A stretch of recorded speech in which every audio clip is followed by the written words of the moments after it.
लो जी, चलो जी।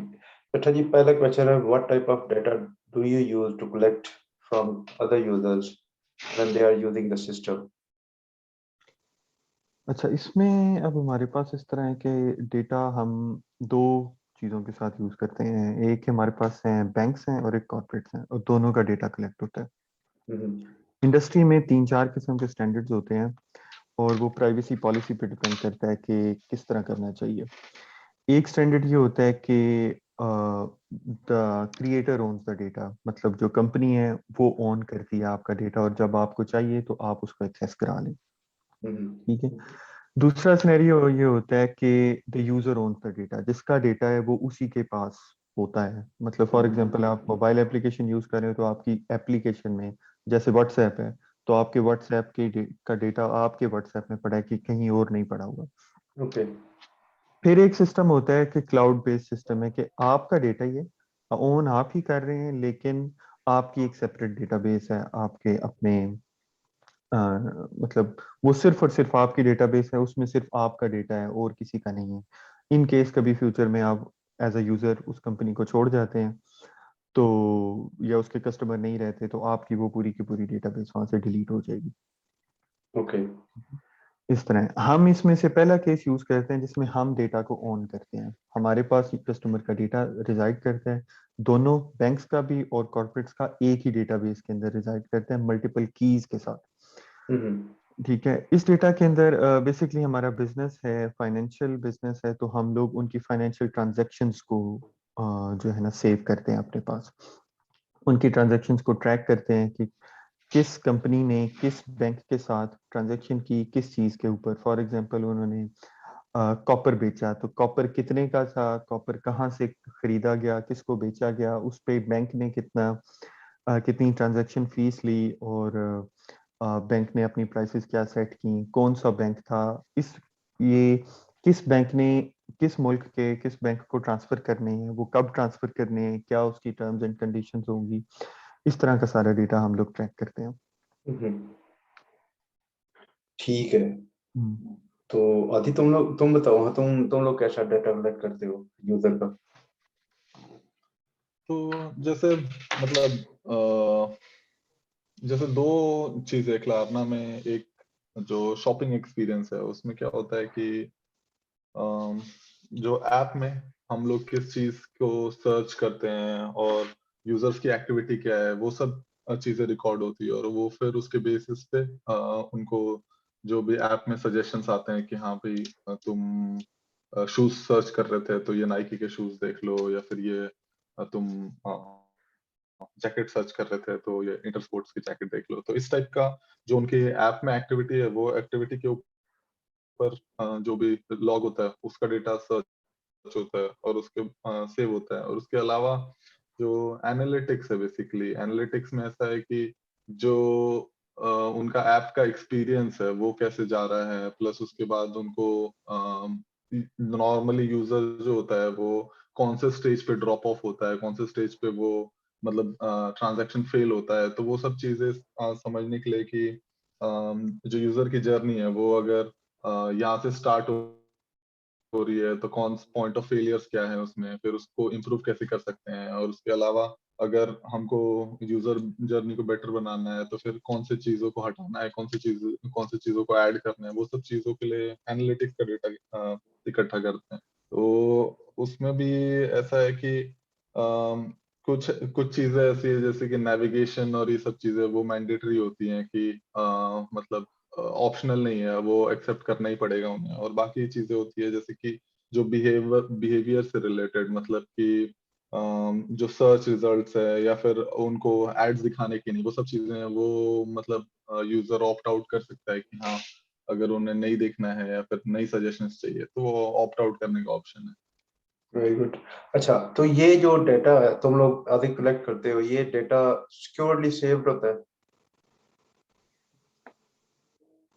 तो एक्चुअली ऐसा है ना कि सब कुछ का, जैसे मेरी कंपनी का एग्जांपल देता हूँ मैं, तो सब कुछ का क्लारना ओन नहीं करता है। क्या होता है, क्लारना का किसी थर्ड पार्टी कंपनी के साथ पार्टनरशिप होता है। जैसे कि सपोज कर ले जो भी एनालिटिक्स की कोई भी कंपनी ले ले, एम्पलीट्यूड ले ले या फिर कोई और कंपनी ले ले, तो वो लोग हम लोग उनके एपीआई यूज करते हैं, एसडीकेस यूज करते हैं और डेटा वहां पे कलेक्ट होता है या फिर लेक हाउस में जाता है और फिर वहां से जो भी डिराइव करना है इनसाइट्स वो डिराइव होते हैं। तो बेसिकली सब कुछ क्लारना के अंदर नहीं है, बट मतलब इन दोनों कंपनीज के बीच में पार्टनरशिप है और कि जो डेटा है वो शेयर होगा हम दोनों के बीच में और वहां से जो भी फॉर यूज होगा। एग्जाम्पल थर्ड पार्टी से डाटा आ रहा है और ये क्या Correct. यूजर को इस चीज का पता होता है? जो अगर तू क्लारना साइन अप करने के पहले जो टर्म्स एंड कंडीशंस पढ़ेगा तो उसमें ऑब्वियसली कहीं ना कहीं मेंशन होगा कि हाँ क्लारना के एफिलिएटेड जो भी बिजनेसेस है उसमें पार्टनर्स में ये सब डेटा शेयर होगा और यूज होगा, तो वो सब ऑलरेडी टर्म्स एंड कंडीशंस में मेंशन होता है। तो अभी मैंने एक और चीज पूछी थी कि तुम लोग ये जो अभी मतलब फॉर एग्जांपल कुछ अपने सिस्टम की रिसर्च के लिए अब डेटा जो है ना वो शेयर्ड भी होता है, जैसे वो कैगल पे डेटा शेयर होता है, ठीक है, इस तरह की वेबसाइट्स के ऊपर डेटा शेयर होता है, उस पे मतलब एनोनिमाइजेशन वगैरह के साथ शेयर होता है, तो वो एनोनिमाइजेशन ब्रीच हो सकती है? एक्चुअली कैसा सीन होता है कि कभी भी ना एक पर्सनल डेटा का कॉन्सेप्ट ऐसा है ना कि पर्सनल डेटा वो होता है जिससे तुम एक पर्टिकुलर बंदे को आइडेंटिफाई कर सकते हो, ठीक है। अब जो डेटा सपोज कर ले एक्सपोज होता है कैगल पे या फिर कहीं भी कोई भी डेटा सेट में, वो डेटा ऐसा होता है ना कि मतलब वो बहुत ही जेनरिक डेटा है, उससे किसी एक बंदे को आइडेंटिफाई नहीं कर सकता है, ठीक है। मे बी तो ग्रुप को आइडेंटिफाई कर सकता है कि जैसे मतलब एज ग्रुप के हिसाब से, बट ऐसा नहीं होगा कि वहां से कोई भी एक सपोज कर ले आइडेंटिफायर उठाया और उसको जाके कोई और वेबसाइट पर सर्च किया और तुझे मिल जाएगा कि हाँ ये कौन बंदा है, कहाँ रहता है, इसका एड्रेस क्या है।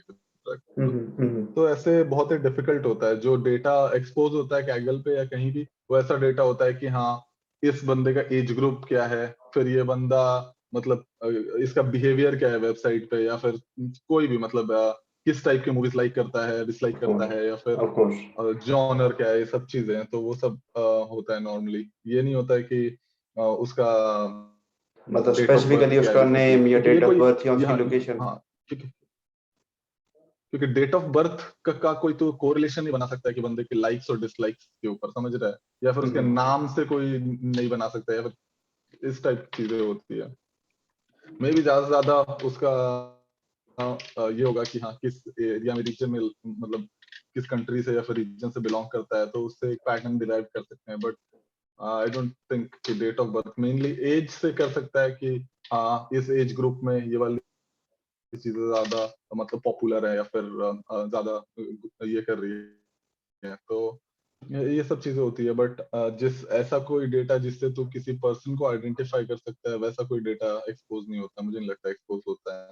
और उसके पीछे बहुत सारे और भी मतलब चेकलिस्ट रूल बुक्स होते हैं कि हाँ क्या जाना चाहिए क्या नहीं जाना चाहिए, तो सब फिल्टर हो जाता है ऑलरेडी।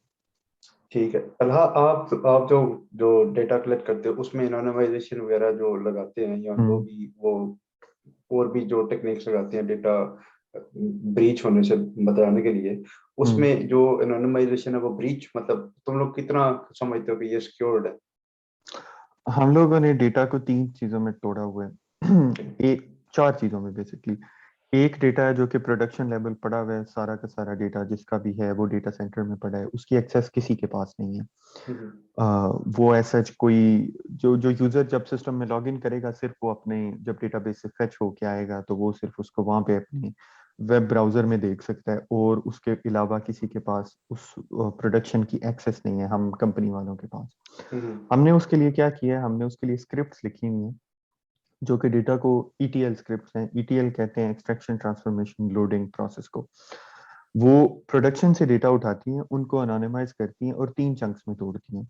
एक चंक ऐसा जिसके अंदर आइडेंटिफायर्स हैं, मतलब कंपनीज के नाम, लोगों के नाम, और उनकी उन्होंने कब ज्वाइन किया, कब छोड़ा, कब अकाउंट बना, कब निकाला, किस यूजर ने क्या किया है। लेकिन फिर उसके अंदर कोई और इंफॉर्मेशन नहीं है, कोई उससे उस यूजर से रिलेटेड पर्सनल इंफॉर्मेशन नहीं है। ठीक है। फॉर एग्जाम्पल यूजर साद है तो साद की एक्टिविटी की इंफॉर्मेशन है कि साद ने एक ट्रांजैक्शन क्रिएट की, ट्रांजैक्शन की अमाउंट क्या थी, साद ने कब क्रिएट की, साद उस वक्त किधर था, वो सारी इंफॉर्मेशन, उससे रिलेटेड कोई पर्सनल इंफॉर्मेशन उस डेटाबेस में नहीं है। फिर एक दूसरी डेटाबेस है जिसके अंदर यूजर की कोई इंफॉर्मेशन नहीं है, ठीक है, कि कोई यूजर था, यूजर एक्स, वो कोई भी हो सकता है, उसने जो है इस्लामाबाद बैठे हुए ये वाली ट्रांजैक्शन क्रिएट की, उसकी ये प्राइस थी और उसकी तमाम तर चीजें क्या थी। तो दो डिफरेंट डेटाबेसेस में हम उसको तोड़ के उसको अनोनिमाइजेशन को अचीव कर लेते हैं। इस प्रोसेस को हम नॉर्मली सूडोनोमाइजेशन कहते हैं रादर देन अनोनिमाइजेशन। अनोनिमाइजेशन और सूडोनोमाइजेशन में थोड़ा सा फर्क ये होता है कि अनोनिमाइज कर देने का मतलब ये है कि इसमें जो कुछ भी जिसने भी किया है उसका कोई डेटा एग्जिस्ट नहीं करता, और सूडोनोमाइज करने का मतलब क्या है कि आप जो कोई नाम था, साद नाम है, साद को चेंज कर दो आप ABCDG से, ठीक है। अब वो ABCDG तो कोई आइडेंटिफायर नहीं है, वो किसी चीज से ट्रैक नहीं हो सकता वापस, ठीक है, ओके। लेकिन स्टिल वो ABCDG डेटाबेस में कहीं ना कहीं पड़ा हुआ है। इस तरह करके हम उसको करते हैं। और तीसरा काम है कि हम फाइनेंशियल रीजंस के लिए, कि हमने जब अपने कस्टमर्स को इनवॉइस करना होता है उसके लिए हम एग्रीगेटेड डेटा इकट्ठा करते हैं, ताकि वो भी बैक ट्रैक ना हो सके किसी एक पर्सनल एंटिटी के ऊपर।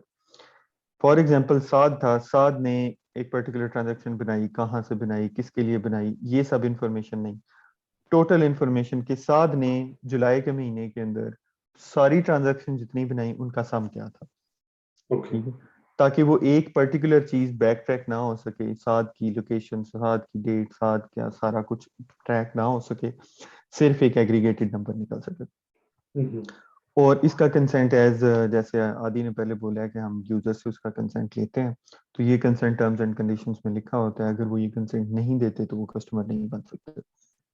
ठीक है। ओके। अच्छा, मैं जनरल एक इंफॉर्मेशन के लिए बता रहा था। मैंने अभी रिसेंट, मैं अभी जब वो लिटरेचर इसका पढ़ रहा था, तो एक मैंने वो पता नहीं क्वासी आइडेंटिफायर्स पढ़े थे, एक हम्म टर्म मैंने पढ़ी थी। उसके अंदर उन्होंने वो बता रहा था कि एक बंदे ने क्या किया कि जो नेटफ्लिक्स पता है डाटा रिलीज करता था पहले, वो हम्म अपने रिकमेंडेशन सिस्टम को उसके बेहतर ऊपर बनाने रिसर्च के करने लिए। के लिए, ठीक है, वो कैंसिल हो गया उसकी, वो उसी की वजह से कैंसिल हुआ था। उसने किया क्या था कि उसने जो नेटफ्लिक्स का डाटा था और एक उसने डेटाबेस, एक उसने डेटा सेट उठाया था IMDb का, उसने हम्म अपने आप को आइडेंटिफाई किया था। उसने ये पता नहीं कोई लिंकिंग अटैक्स और पॉसी आइडेंटिफायर्स लगा लोगों के ना, हम्म तो डेटा के ऊपर उसने अपने आप को आइडेंटिफाई किया था, अच्छा ये मैं हूँ, ये मेरी हम्म लोकेशन है, ठीक है। तो वो उसके बाद जब उसने वो ये सारी चीजें उनको बताई नेटफ्लिक्स को, ठीक है, कि अच्छा यार मैंने ये चीज की है, तो देन उन्होंने जो है ना वो फिर ये जो नेटफ्लिक्स प्राइस था, ठीक है, वो कैंसिल कर दिया था। हम्म। ये सिनेरियो हो सकता है, लेकिन ये बड़ा स्पेसिफिक किस्म का सिनेरियो है। हम्म। इसमें अब फॉर एग्जांपल नेटफ्लिक्स है, तो नेटफ्लिक्स के पास आपका डेटा ऑलरेडी है, या हम्म। IMDb या कोई भी चीज है, रेटिंग्स वाले हैं, रेडिट है, इधर उधर जो इंफॉर्मेशन है उधर आपका डेटा है। उस डेटा के बारे में एग्जैक्टली आपको पता है, ठीक है, हम्म। आपको पता है आपने क्या मूवी देखी थी, ठीक है, आपको पता है आप कहाँ थे, किस डेट पे क्या देखा था, किस डेट पे किसको क्या रेट किया था, वो आपकी इंफॉर्मेशन है और वो आपको खुद को तो पता है लाजमी तौर पे। इसकी लाइक्लीहुड बड़ी कम है कि आपके अलावा दुनिया में किसी बंदे को पता है कि आपने एग्जैक्टली किसी डेट पे क्या किया था। अब नेटफ्लिक्स जो डेटा देगा उसके अंदर आपका आइडेंटिफायर वाकई नहीं होगा, जैसे आदि ने पहले बताया है कि वो आइडेंटिफायर आपके अगेंस्ट कोई पड़ा नहीं होगा, लेकिन ये रो कहीं जरूर पड़ी होगी कि किसी यूजर ने, कोई हम्म। यूजर था, पता नहीं कौन था, उसने ये वाली मूवी देखी, लेट्स से अलादीन मूवी देखी और उसको 5 स्टार रेटिंग दी, ठीक है, हम्म। और इस डेट को देखी। अब वो कोई भी यूजर हो सकता है। Of course. हाँ, अब वो, मुझे पता है कि फॉर एग्जाम्पल मैंने 1 जुलाई को अलादीन देखी थी, 5 स्टार रेटिंग दी थी, ये एक रो पड़ी हुई है। फिर मैंने हम्म। एक और मूवी देखी, स्टार लॉर्ड्स या स्टार वॉर्स देखी मैंने 5 जुलाई को और 2 स्टार रेटिंग दी, उसकी एक और रो पड़ी हुई है। इसी तरह मैंने एक और मूवी देखी, हैरी पॉटर देखी थी 1 अगस्त को, उसकी एक रो पड़ी है। मैंने ये कंक्लूड कर लिया खुद एज अ ह्यूमन की, यार ये 3 मूवीज तो मैंने देखी थी, मैंने इसी डेट पे देखी थी, इसी टाइम पे देखी थी, यही स्टार रेटिंग दी थी, ये तो मेरा डेटा है। हम्म ठीक है, ये करना हाँ पॉसिबल है, बिल्कुल है।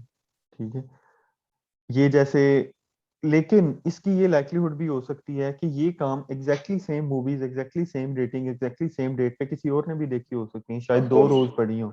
ऑफ कोर्स ठीक है, तो वो बंदा खुद तो अपनी इंफॉर्मेशन शायद बड़े अच्छे तरीके से ट्रैक कर सकता है कि एग्जैक्टली हर एक एक रो को जाके चेक करे, या उन सारी चीजों को फिल्टर आउट करके कह दे कि अच्छा ये तो वो डेटा है जो मेरा था। हम्म वो पॉसिबल है, हाँ। इसको, ये डिबेटेबल चीज है कि आया ऐसा भी पॉसिबल होना चाहिए कि नहीं, आया हम्म कंपनीज को इस चीज के ऊपर और और तरीके से उसको या एग्रीगेट करना चाहिए, या उसको और तरीके से कोई नॉर्मलाइजेशन उसमें या रैंडमाइजेशन करनी चाहिए कि ये भी ना हो सके। हम्म ठीक है, उसको ट्रू टू लाइफ कितना रखना चाहिए, ये एक डिबेटेबल बात है, और ये हर company to company, data to data vary करेगा। ठीक है, ठीक है। कुछ ऐसी चीजें होती हैं जिसमें से अगर आप लेट से टाइम का कंपोनेंट निकाल देते हैं, अब फॉर एग्जांपल मैं ये निकाल देता हूँ कि एक मूवी यकम जुलाई को देखी गई थी, इस तरह और सिर्फ ये रखता हूँ कि मूवी और उसकी रेटिंग, कोई हम्म यूजर, कोई मूवी, कोई रेटिंग। ठीक है, हम्म तो वो एक उसमें से एक बहुत बड़ा कंपोनेंट निकल गया है कि अच्छा वो वाली मूवी किस पीरियड में रेलिवेंट थी। हम्म फॉर एग्जांपल एक मूवी एक बंदे ने 2016 में देखी थी, वो मूवी तब नई नई आई थी इसलिए तब देखी गई थी। अब मेरे पास अगर वो इन्फॉर्मेशन ही नहीं है और मैं आज रेकमेंड करने लग जाता हूँ उसको, तो वो तो सेंसलेस सी बात हो जाती है कि यार तब नहीं आई थी इसलिए देखी गई थी, वो को मूवी अच्छी नहीं थी या मूवी को बड़ी क्लासिक नहीं थी, सिर्फ हम्म नई आई थी इसलिए देखी गई थी।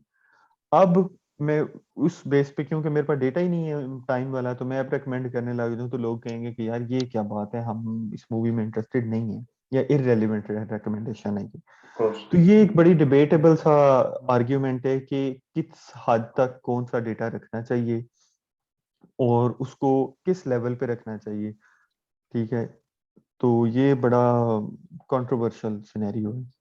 सो अगला क्वेश्चन ये है कि as a user of that system, that particular system, hmm, आप लोग जो मतलब जो डेटा शेयर किया जाता है towards to the data brokers, उसके ऊपर आपका हम्म। क्या स्टैंड है एज अ यूजर? ये भी बड़ा कॉन्टेक्स्ट बेस्ड काम है। हम्म अब फॉर एग्जांपल नेटफ्लिक्स की ही बात कर लेते हैं, लेट्स से नेटफ्लिक्स खुद रिकमेंडेशन नहीं करता, हम्म नेटफ्लिक्स किसी कंपनी को हायर करता है जो रिकमेंडेशन इंजन उनका रन करती है, और वो कंपनी और भी बड़े लोगों का रिकमेंडेशन इंजन रन करती है फॉर एग्जांपल। ठीक है, और मेरा डेटा, मैंने नेटफ्लिक्स की सर्विस ज्वाइन की, हम्म अब मैंने ये ऑप्ट आउट कर दिया कि मेरी रिकमेंडेशन मुझे ना मिले, मुझे वो ओके रिकमेंडेशन इंजन जो आप वहां से ले रहे हैं वो ना दें।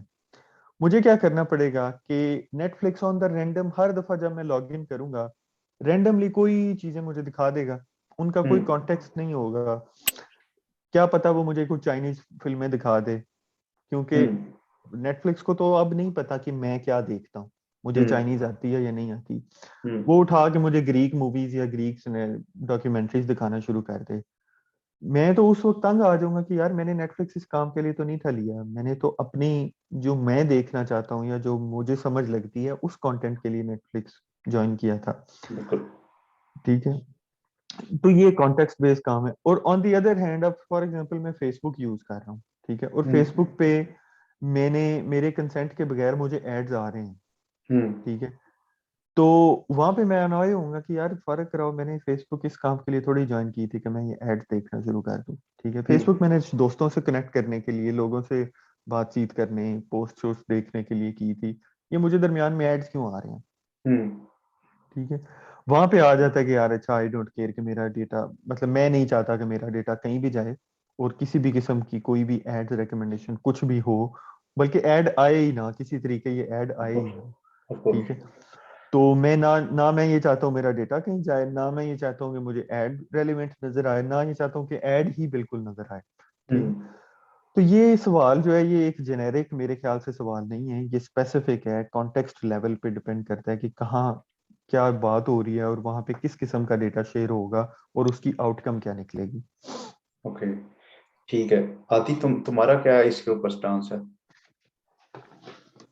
मतलब मेरे एज ए यूजर मेरी ये प्रॉब्लम है कि हाँ मैं आइडेंटिफाई अगर हो रहा हूँ उस जो भी डेटा अगर शेयर हो रहा है तो मुझे प्रॉब्लम है। अगर मतलब जैसे ये क्वासी आइडेंटिफायर्स वाला बात है ना, तो कंसेप्ट क्या है क्वासी आइडेंटिफायर्स का कि मे बी वो डेटा इंडिविजुअली आइडेंटिफाई नहीं करता है, जैसे कि मे बी मेरा पर्सनल नंबर नहीं है, मेरा एड्रेस नहीं है, मेरा डेट ऑफ बर्थ नहीं है, बट मतलब group of those combined can be मतलब यूज टू आइडेंटिफाई मी। तो अगर वैसा नहीं है, वो सब सिनेरियोस वेंट हो रहे हैं और जो भी डेटा शेयर हो रहा है वो सिर्फ मेरी एक्टिविटी का है, मेरा एज अ यूजर में मेरी कोई प्राइवेसी ब्रीच नहीं हो रही है, मेरे बारे में कुछ भी शेयर नहीं हो रहा है, तो मुझे कोई प्रॉब्लम नहीं है। क्योंकि मुझे लगता है कि वो डेटा शेयर भी होगा तो वो मे बी किसी रिकमेंडेशन सिस्टम को ट्रेन करने के लिए यूज होगा, और मेरे जैसे या फिर सिमिलर टू मी और जितने भी प्रोफाइल वाले लोगों के लिए वो सेम रिकमेंडेशन वर्क करेंगे। तो मुझे नहीं लगता कि मुझे उससे कोई प्रॉब्लम है, मतलब एज लॉन्ग एज उस वो डेटा मुझे इंडिविजुअली आइडेंटिफाई नहीं कर पा रहा। हम्म, ठीक है। अब आते हैं ट्रांसपेरेंसी की तरफ। सो अब आती तुमसे ये क्वेश्चन है, तुम लोगों ने ट्रांसपेरेंसी सिस्टम के अपने जो तुम लोगों ने सिस्टम जो है ना वो रिकमेंडेशन सिस्टम अपना ऊपर लगाया हुआ है क्लारना के ऊपर, उसके ऊपर कोई ट्रांसपेरेंसी लगाई है कि यूजर को थोड़ा सा एक्सप्लेन किया जाए कि अच्छा यार ये रिकमेंडेशन तुम्हें स्पेसिफिकली दी क्यों गई है? लाइक जैसे अमेजोन ने लगाया हुआ है कि जी अच्छा some other like customer also bought this item, hmm. तो इस तरह के जो एक्सप्लेनेशन है वो Like तुम लोगों ने लगाई हुई है? from my understanding, I don't think there is anything like this where uh, users are told that they why they are seeing some recommendations they're seeing. So I think there is something where we just say that you search for this item, so there's hmm been a price change, and this has become like there's a few there's some discount on this, so you can always go and check it out. But I don't think there's something similar to Amazon to show that जो भी है कि users who bought this item also bought this item. Hmm So I don't think there is something like that. Okay. तो इसके ऊपर तुम्हारा stance क्या है कि क्या ये थोड़ा सा मतलब मैं अगर यूजर हूँ तो पर्टिकुलरली मुझे जो है ना इस चीज के ऊपर फर्क पड़ेगा कि अच्छा यार मतलब अगर ये एक रिकमेंडेशन मुझे किसी ने दी है, ठीक है, या कि इस सिस्टम ने मुझे दी है, तो उसको वो सिस्टम थोड़ा सा एक्सप्लेन करेगा तो वो मुझे उससे फर्क पड़ेगा, अच्छा यार ये Hmm. अच्छी चीज है अगर ये मुझे थोड़ा सा एक्सप्लेन कर रहे हैं इस बारे में, ये मुझे बता रहा है कि अच्छा यार ये इतने यूजर और ने भी खरीदा है, I ठीक। think ये अच्छा आइडिया है। आई थिंक ये अच्छा आइडिया है, क्योंकि मतलब मेरे अपने एक्सपीरियंस से अमेजोन पे जब भी कुछ खरीदने जाओ, जैसे कि फोन खरीद रहे हो, तो उसके साथ में वो ऑटोमेटिकली बोल देता है कि हाँ ये स्क्रीन गार्ड भी खरीद लो, क्योंकि हम्म नॉर्मली लोग जो फोन खरीदता है वो स्क्रीन गार्ड भी खरीदता है, फिर उसका कवर भी खरीदता है। तो ये सब चीजें मुझे लगता है कि हेल्पफुल है। सो ऑब्वियसली मतलब it works out to the benefit of the user. Hmm so good to have, but I don't think कि नहीं रखने से मतलब कुछ जैसे कुछ लॉस हो रहा है। अगर ऑब्वियसली अगर यूजर ऐड कर रहा है एक फोन अपने अपने बास्केट में, तो सजेशंस अगर नीचे कुछ स्क्रीन गार्ड के हैं तो ऑब्वियसली ऑर्डर करेगा, या फिर नहीं भी है तो मे बी दोबारा सर्च करके ऑर्डर करेगा उसको करना है तो आई थिंक ये अच्छा है एज अ सजेशन कि हाँ नॉर्मली जो लोग फोन खरीदते हैं वो ये चीजें भी खरीदते हैं, तो तुम्हें देखना है तो देख सकते हो ऐसी चीजें। और तरह तुम्हारा इसके ऊपर क्या स्टांस है ट्रांसपेरेंसी के ऊपर के यूजर को एक्सप्लेन किया जाए कि अच्छा क्यों कैसे ये जो है ना रिकमेंडेशन दी गई है, क्योंकि नॉर्मल जो यूजर है जो उसके जो उसके डेटा के साथ होता है वो तो, और नॉर्मल जो यूजर है उसको तो समझ आनी नहीं है कि इसको यार कैसे जो है ना वो रिकमेंडेशन तुम्हें जनरेट कैसे की हम्म गई है, क्योंकि आमतौर के ऊपर अब हम नॉर्मली समझते हैं अच्छा यार मैंने ये फिल्म देखी है तो ये फिल्म मैंने जो है ना वो सिस्टम ने तुम्हें दे दी है कि अच्छा और बंदों ने भी ये देखी है। अब सिस्टम तो ठीक है इस चीज को वो एज अ स्टैटिस्टिकली मतलब आइडेंटिफाई देगा, जैसे मैंने सपोज कुत्ता लिया है, ठीक है, मैंने कुछ कोई एक कुत्ता रखा हुआ है, ठीक है, तो मैंने कुत्ते की मतलब सिस्टम को चलो ये पता है कि अच्छा यार इसने कुत्ता रखा हुआ है। अब ठीक है, नॉर्मल यूजर को भी चलो जी पता लग गया। अब मैंने अगर कोई बुक खरीदी है, ये सिस्टम के लिए एक आइडेंटिफायर होगा, लेकिन मेरे लिए तो एक नॉर्मल एक बंदे के लिए तो ये एक मतलब ये एक ट्रांसपेरेंसी तो नहीं है ना कि अच्छा यार मैंने बुक भी खरीदी है, उस हिसाब से ही जो है ना रिकमेंडेशन कुछ जनरेट हो रही है मेरे उसके ख्याल ऊपर से तो। ये अक्रॉस द सिस्टम्स ट्रांसपेरेंसी होनी चाहिए हम्म कि फॉर एग्जांपल मैंने गूगल पे ये सर्च किया कि कोरोना का टेस्ट जो है वो कहाँ पे हो रहा है, स्टॉकहोम में पीसीआर ओके। टेस्ट किधर है। गूगल सर्चेज में मुझे नजर आ गई 3-4 वेबसाइट्स आ गई, सिस्टर एल्सा, डॉक्टर पंकसी, ये वो ब्ला ब्ला ब्ला डिफरेंट वेबसाइट्स आई। उनमें मैंने एक तो खोल के उनकी प्राइसेस देखी कि कोरोना का टेस्ट किधर कितने का होता है, अपॉइंटमेंट कैसे मिलती है, ब्ला। ये काम मैंने किया। अब मैं इंस्टाग्राम पे गया, 2 घंटे बाद 3 घंटे बाद मैं इंस्टाग्राम यूज कर रहा था, उसकी स्टोरीज देख रहा था। उसके अंदर दोबारा से मुझे कोरोना के लिए एड्स आने लग पड़े। ठीक है, हम्म वहां पे मेरे ख्याल से इस सिनेरियो में बताना चाहिए कि क्योंकि आपने सर्च किया था, आपने हम्म गूगल पे सर्च किया था, इसलिए आपके लिए ये चीज शायद रेलेवेंट है कि हम्म आपको ये ऑफर्स हम उस वजह से दिखा रहे हैं। हम्म या ऑन दी अदर हैंड आप लेट्स से जाते हैं amazon पे ही जाते हैं या amazon.com पे जाके आप सर्च करते हैं कि मुझे ग्लासेस चाहिए, सन ग्लासेस चाहिए। ठीक है, आपने 3-4 सन ग्लासेस देखी, एक आधी कोई ऑर्डर कर ली या बकेट में डाली, ऑर्डर नहीं की, इस तरह करके उनको सर्च करते रहे। तो उस सिनेरियो में आपको वापस आते हैं फेसबुक पे, उस सनग्लासेस के एड्स आने लग पड़ते हैं। हम्म वो आपको डिफरेंट कंपनीज डिफरेंट स्टार्टअप्स के एड्स आ रहे हैं कि हमारी सनग्लासेस ले लें, ये अच्छी है, ये इतने की है, ये वो। उस सिनेरियो में भी आपको दिखाना चाहिए कि क्योंकि आपने अमेजोन पे सनग्लासेस देखी थी, इसलिए इधर आपको ये दिखाई जा रही है। ठीक है, ये तो हाँ मुझे लगता है कि काफी ज्यादा क्रूशल है और काफी ज्यादा इम्पोर्टेंस भी कैरी करता है, क्योंकि आपको अक्रॉस सिस्टम्स पता लगेगा कि कौन सा सिस्टम किसको कितनी हद तक यूज कर रहा है। मैं हम्म ताकि अपने अगर मैं कोई अपनी सर्चेस करना चाह रहा हूँ, फॉर एग्जांपल मैं कोई ऐसी चीज सर्च करता हूँ जो मेरे से रिलेटेड ही मैं किसी और के लिए कर रहा हूँ, तो चलो हम्म मैं अमेजोन को इनकॉग्निटो में खोल कर वो वाली चीज सर्च कर लेता हूँ। ठीक है, या मैं फ्लाइट टिकट देख रहा हूँ और मैं नहीं चाहता कि कोई और सिस्टम इस फ्लाइट टिकट की सर्च से इन्फ्लुएंस हो, तो मैं उसको इनकॉग्निटो में खोलूं या किसी ऐसे सिस्टम में खोलूं जहां मेरा आइडेंटिफायर ही नहीं पड़ा। तो हम्म वो तो मेरे ख्याल से बहुत ज्यादा इंपॉर्टेंट है विद इन अ सिस्टम कि एक सिस्टम के अपने अंदर चीजें किस तरह रेकमेंड हो रही हैं या किस तरह डिस्प्ले की जा रही हैं। वो मेरे ख्याल से इतना ज्यादा इंपॉर्टेंट नहीं है, क्योंकि आप उसके ऑलरेडी यूजर हैं। फॉर हम्म एग्जाम्पल आप फेसबुक या इंस्टाग्राम के ऑलरेडी यूजर हैं, आप बड़े अरसे से इंस्टाग्राम पे पोस्ट देख रहे हैं, तो इंस्टाग्राम ने आपको एक और नई फोटो क्यों दिखाई है या एक और नई स्टोरी क्यों दिखाई है जो कि किसी पिछली से लिंक करती है, वो मेरे ख्याल से इतना इंपॉर्टेंट नहीं है, क्योंकि वो बहुत लंबी चौड़ी हिस्ट्री और बहुत लंबी चौड़ी चेन उसके पीछे होगी। हम्म क्यों, अब आपको एक फोटो दिखाई है, उसके नीचे साथ में ये दिखाऊं कि अच्छा क्योंकि आपने ये वाली देखी थी इसलिए ये देखते हैं आप।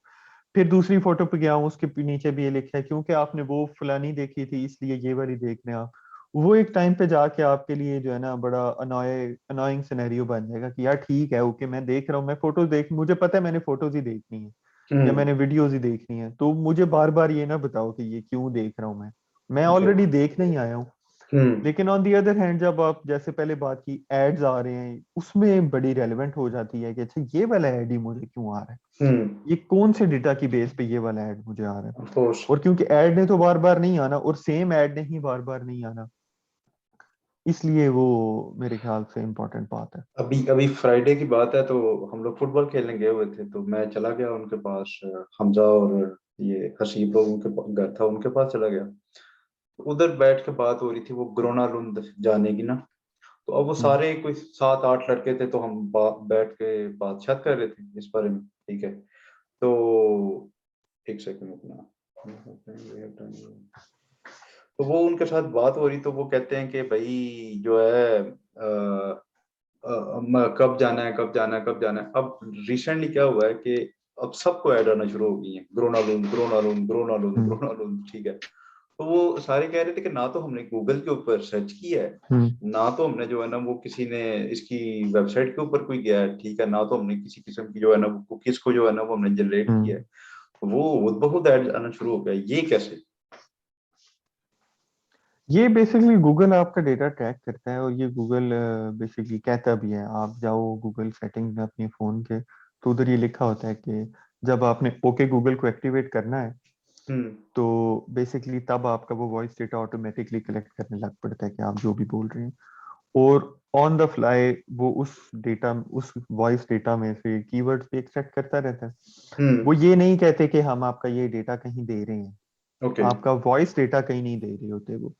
ओके ठीक है, वो वाकई नहीं दे रहे, तो वो तो किसी के लिए मीनिंगलेस होगा कि इतना ज्यादा वॉइस डेटा क्या करना है हमने।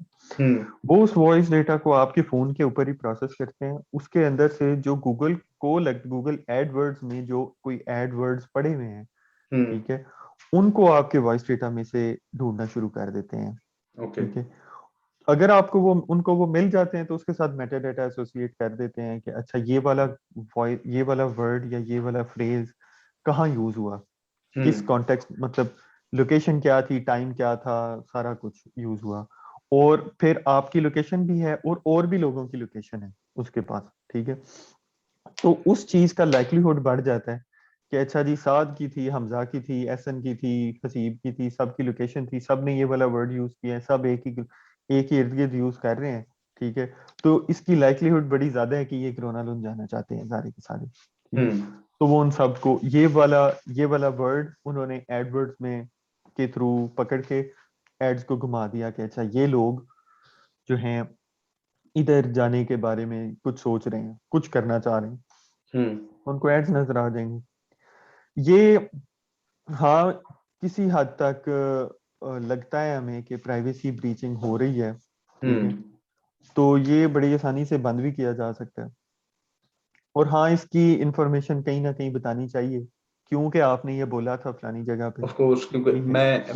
मैं एक स्टडी पढ़ रहा था, उसके अंदर वो बता रहे थे कि ये जो टर्म्स एंड कंडीशंस है ना, ये हम्म इंटरनेट का सबसे बड़ा झूठ है। ठीक है, वो बता रहे थे स्कैम है। कि एक बंदे को ऑलमोस्ट 40 मिनट्स लगते हैं। ठीक है, ये हम्म टर्म्स एंड कंडीशन पढ़ने के लिए, जो लीगलाइज होती हैं, जो लीगलाइज उसको समझ भी नहीं आती है। Of course hmm legalize language के अंदर लिखी होती है, तो उनको बिल्कुल ही समझ ही नहीं आती कि भाई ये क्या चल क्या रहा है, कैसे हो रहा है। हम्म तो वो उसके ऊपर मतलब वो बता रहा था कि अच्छा, ये मतलब इंटरनेट का अभी तक का सबसे बड़ा जो है ना झूठ ये रहा है। ऐसा ही है। उसके बाद तो अगला जो, हाँ आप बोलो बोलो। हाँ, यही बस इसी बारे में करें। ठीक। ठीक है, अब नेक्स्ट आता है फेयरनेस। इसको कैसे आप समझ देखते हो एल्गोरिदम्स के अंदर? फेयरनेस कैसे रिमूव कैसे किया जा सकता है? अनफेयरनेस जो है जनरेट करता है समटाइम एल्गोरिदम। ये एक बहुत बड़ा प्रॉब्लम है। ये पिछले 9 साल से, जब से ये मशीन लर्निंग और इसके इर्द गिर्द सारे काम स्टैट्स बेस्ड जितने काम हो रहे हैं, उसमें बाइसनेस, इसको बाइसनेस कहते हैं हमारी लैंग्वेज में, हम्म कि आपका डेटा बाइस्ड होता है, और फिर इन टर्न आपका मॉडल भी बाइस्ड हो जाता है। बहुत इशू है कि जैसे टेक्सचुअल डेटा है, तो हम्म पूरी इंटरनेट पे जितना टेक्सचुअल डेटा पड़ा हुआ है, उसमें 70% में ही यूज हो रहा है। हम्म मेल डोमिनेंट डेटा है टेक्सचुअल डेटा, मतलब he said that, he did that, he went out, he did, she का यूज नहीं हो रहा। हम्म ठीक है, बहुत कम डेटा है जो आपको फीमेल स्पेसिफिक मिलेगा। उसमें ओके आपके मॉडल, जो कोई भी मॉडल उस डेटा पे ट्रेन करेंगे, वो ऑटोमेटिकली मेल डोमिनेंट हो जाएगा, मेल बाइस्ड हो जाएगा। सिमिलरली जब आप फोटो इमेज रिकग्निशन पे जाते हैं, फेशियल रिकग्निशन पे जाते हैं, ठीक है, तो पीपल ऑफ कलर में, पीओसी जो जिन्हें नॉर्मली हम कहते हैं, पीपल ऑफ कलर का डेटा बड़ा कम है, वाइट लोगों का डेटा ज्यादा पड़ा हुआ है ऑनलाइन। क्यों हम्म है उसकी वजह? क्योंकि वो वाली कंट्रीज जो वेस्टर्न कंट्रीज हैं, उनके पास ज्यादा रिसोर्सेज हैं, वो ज्यादा डेटा कलेक्ट कर सकती हैं, तो उधर रहने वाले लोगों का ही कलेक्ट करेंगे, तो वो रहने वाले लोग ही गोरे हैं। ठीक है, जैसे यूएस का बहुत ज्यादा डेटा है, तो यूएस में ज्यादातर गोरे लोग रहते हैं। अब हम्म अफ्रीका का डेटा आपको मिलना मुश्किल है, क्योंकि उनके पास इतने पैसे ही नहीं है कि वो अपना डेटा वहां से कहीं से कलेक्ट करा सकें, कुछ कर सकें। चूंकि फिर गोरों का डेटा ज्यादा है, तो जो कोई आप सिस्टम ट्रेन करेंगे, वो गोरों की तरफ ज्यादा बाइस्ड होगा, और वो किसी गोरे फेस को आइडेंटिफाई करने में ज्यादा महारत रखता होगा, रादर देन कि किसी काले फेस को। हम्म और ये प्रॉब्लम तमाम तर सिस्टम्स पे जो है ना वो है, क्योंकि डेटा की अवेलेबिलिटी, डेटा में इटसेल्फ बायसनेस है। हम्म तो इसलिए जो कोई भी उसके मॉडल्स हैं वो भी बायस हो जाते हैं। ठीक है। ओके। अब फॉर एग्जांपल नेटफ्लिक्स के यूजर हैं, नेटफ्लिक्स के यूजर्स में या अमेजोन के यूजर्स हैं, वो ऑलरेडी ही डेवलप्ड कंट्रीज के यूजर्स हैं, थर्ड वर्ल्ड कंट्रीज के तो हैं ही नहीं। तो जो डेवलप्ड कंट्रीज के यूजर्स कर रहे हैं, जो चीजें खरीद रहे हैं, उसी तरह उनकी उन्हीं के डेटा पे ट्रेन हुआ हुआ एक मॉडल उन्हीं तरह की रिकमेंडेशंस आपको भी देगा। बेशक आप किसी थर्ड वर्ल्ड से आए हैं या कहीं से भी आए हैं, क्योंकि डेटा को तो ये पता ही नहीं है कि आप, मतलब आपके एरिया के लोग या आप जैसे लोगों की तो इन्फॉर्मेशन उसके पास इतनी ज्यादा है ही नहीं, तो वो तो उन्हीं लोगों पे ज्यादा बाइस्ड है जिसका डेटा उसने ज्यादा देखा है। ठीक है।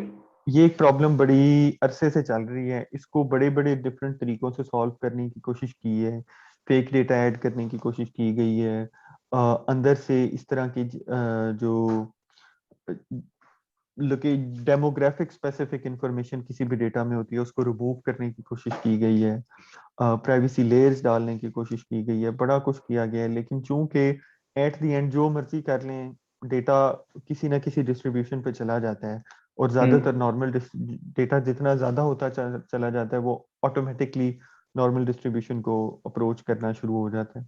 तो फॉर एग्जांपल अगर डेटा किसी स्पेसिफिक रीजन का है, बेशक उसमें से रीजन की इंफॉर्मेशन निकाल दें, उसका जितना डेटा ज्यादा कलेक्ट करते चले जाएंगे तो वो उस रीजन की नॉर्मल डिस्ट्रीब्यूशन को जो है ना अप्रोच करना शुरू कर देगा।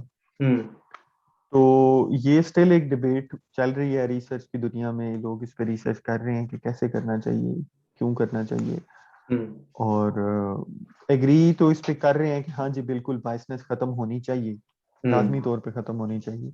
लेकिन कैसे होनी चाहिए, कौन सा उसका कोई स्टैंडर्ड गोल्डन रूल बनाए कि ये अगर ये स्टेप फॉलो करेंगे तो बायसनेस नहीं होगी, ओके। वो अभी तक अचीव नहीं हो सका, क्योंकि उस पर रिसर्च चल रही है, दुनिया कर रही है काम। तो आदि तुम लोग कैसे रिमूव करना चाह रहे हो एल्गोरिदम्स के अंदर अपने जो जो तुम लोगों ने लगाए हुए हैं अनफेयरनेस, कैसे रिमूव करना चाह रहे हो बायसनेस को? एक्चुअली मतलब मुझे बायसनेस का इम्प्लीकेशंस का उतना आइडिया नहीं है, क्योंकि मतलब मुझे पता भी नहीं है कि बायसनेस कैसे काम करता है और इसमें इसके रहने से क्या प्रॉब्लम्स है और नहीं रहने से क्या प्रॉब्लम्स है। मैं कमेंट नहीं करता। ठीक है। अभी रिसेंटली हम अगले दिन ही हम देख रहे थे, कल एक फिल्म थी नेटफ्लिक्स पे, कोडेड बाइस बाइस, वो देख रहे थे। उसके अंदर वो दिखा रहे थे, बड़ी मतलब इंफॉर्मेटिव सी चीज थी। ठीक है, वो दिखा रहे थे कि अच्छा यार, एक लड़की थी, उसने फेशियल रिकग्निशन वाला मिरर बनाया था। ठीक है। तो अब जब उसने एल्गोरिदम लगाया तो उसके अंदर क्या हो रहा था कि जो उसने जो सिस्टम को ट्रेन किया था, उसने एक्सप्लोर किया कि मतलब एक ब्लैक वुमन का जो क्या नाम है, कैमरा उसको जो उसका एल्गोरिदम है उसको आइडेंटिफाई नहीं कर रहा। जब उसने एक फिर व्हाइट मास्क लगाया, देन उसने जो है ना उस चीज को आइडेंटिफाई किया था कि अच्छा यार ये एक पर्सन है। ओके, ठीक है। फिर उसने डिफरेंट जो कंपनीज थी, आईबीएम था, और भी कंपनीज थी, इनका जो है ना वो फेशियल रिकग्निशन वाले जो एल्गोरिथम्स है उनको ट्राई करना शुरू किया। तो उसमें देखा कि अच्छा ब्लैक वुमेन्स का जो ब्लैक फेसेस हैं उनको जो फेशियल रिकग्निशन है उनकी जो एक्यूरेसी है वो मैच ही नहीं कर रही। तो उसने फिर एक प्रॉपर अभी रिसेंटली केस बनाया था। ठीक है, तो एक इसके ऊपर प्रॉपर केस चला था, और केस जो फिर वो जीती भी थी। ठीक है, अभी रिसेंटली 2020 की बात है, तो उसमें वो जीती है। तो फिर अभी आईबीएम ने कहा है कि 96% जो है ना वो एक्यूरेसी आ रही है, और जब उससे पहले उसकी आ रही थी 83% आ रही थी। जबकि एक वाइट जो जिसका एक किसी का ब्राइटर फेस है, उसमें उसकी जो सिस्टम की एक्यूरेसी 97-98% इतनी चल रही थी। तो वो उसमें बता रहे थे कि ये जो बेसिकली डेटा ही हिस्टोरिक यूज होता है मोस्टली। ठीक है, क्योंकि अब जो आम हमारी जो हिस्ट्री है, एक तो वो बता रहे थे कि अच्छा यार ये सिस्टम डेवलप करने वाले कौन है, गोरे।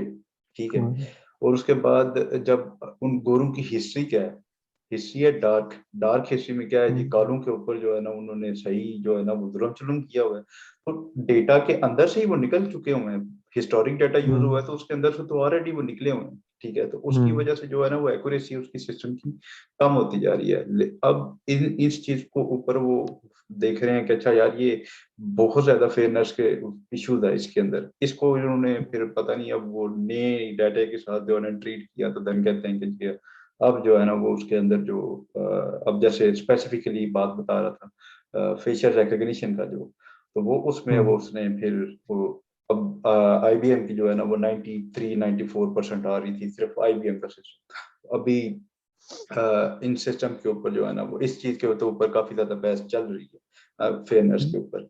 ये बहुत कॉमन प्रॉब्लम है ये। अभी तो चलो उसने कोई सिर्फ फेशियल रिकग्निशन का निकाला है, मतलब उस पे केस स्टडी बनाई है लेकिन ये किसी भी कोई डोमेन पकड़ के किसी भी किस्म के डेटा को पकड़ के उस पे थोड़ी सी रिसर्च करना शुरू करेंगे तो ये प्रॉब्लम हमें मतलब कुछ घंटों में कुछ दिनों में नजर आ जाएगी कि ये पूरे के पूरे एल्गोरिदम्स, ये पूरा का पूरा सिस्टम जो है इटसेल्फ बायस्ड है उस डेटा पे जो डोमिनेंट डेटा है।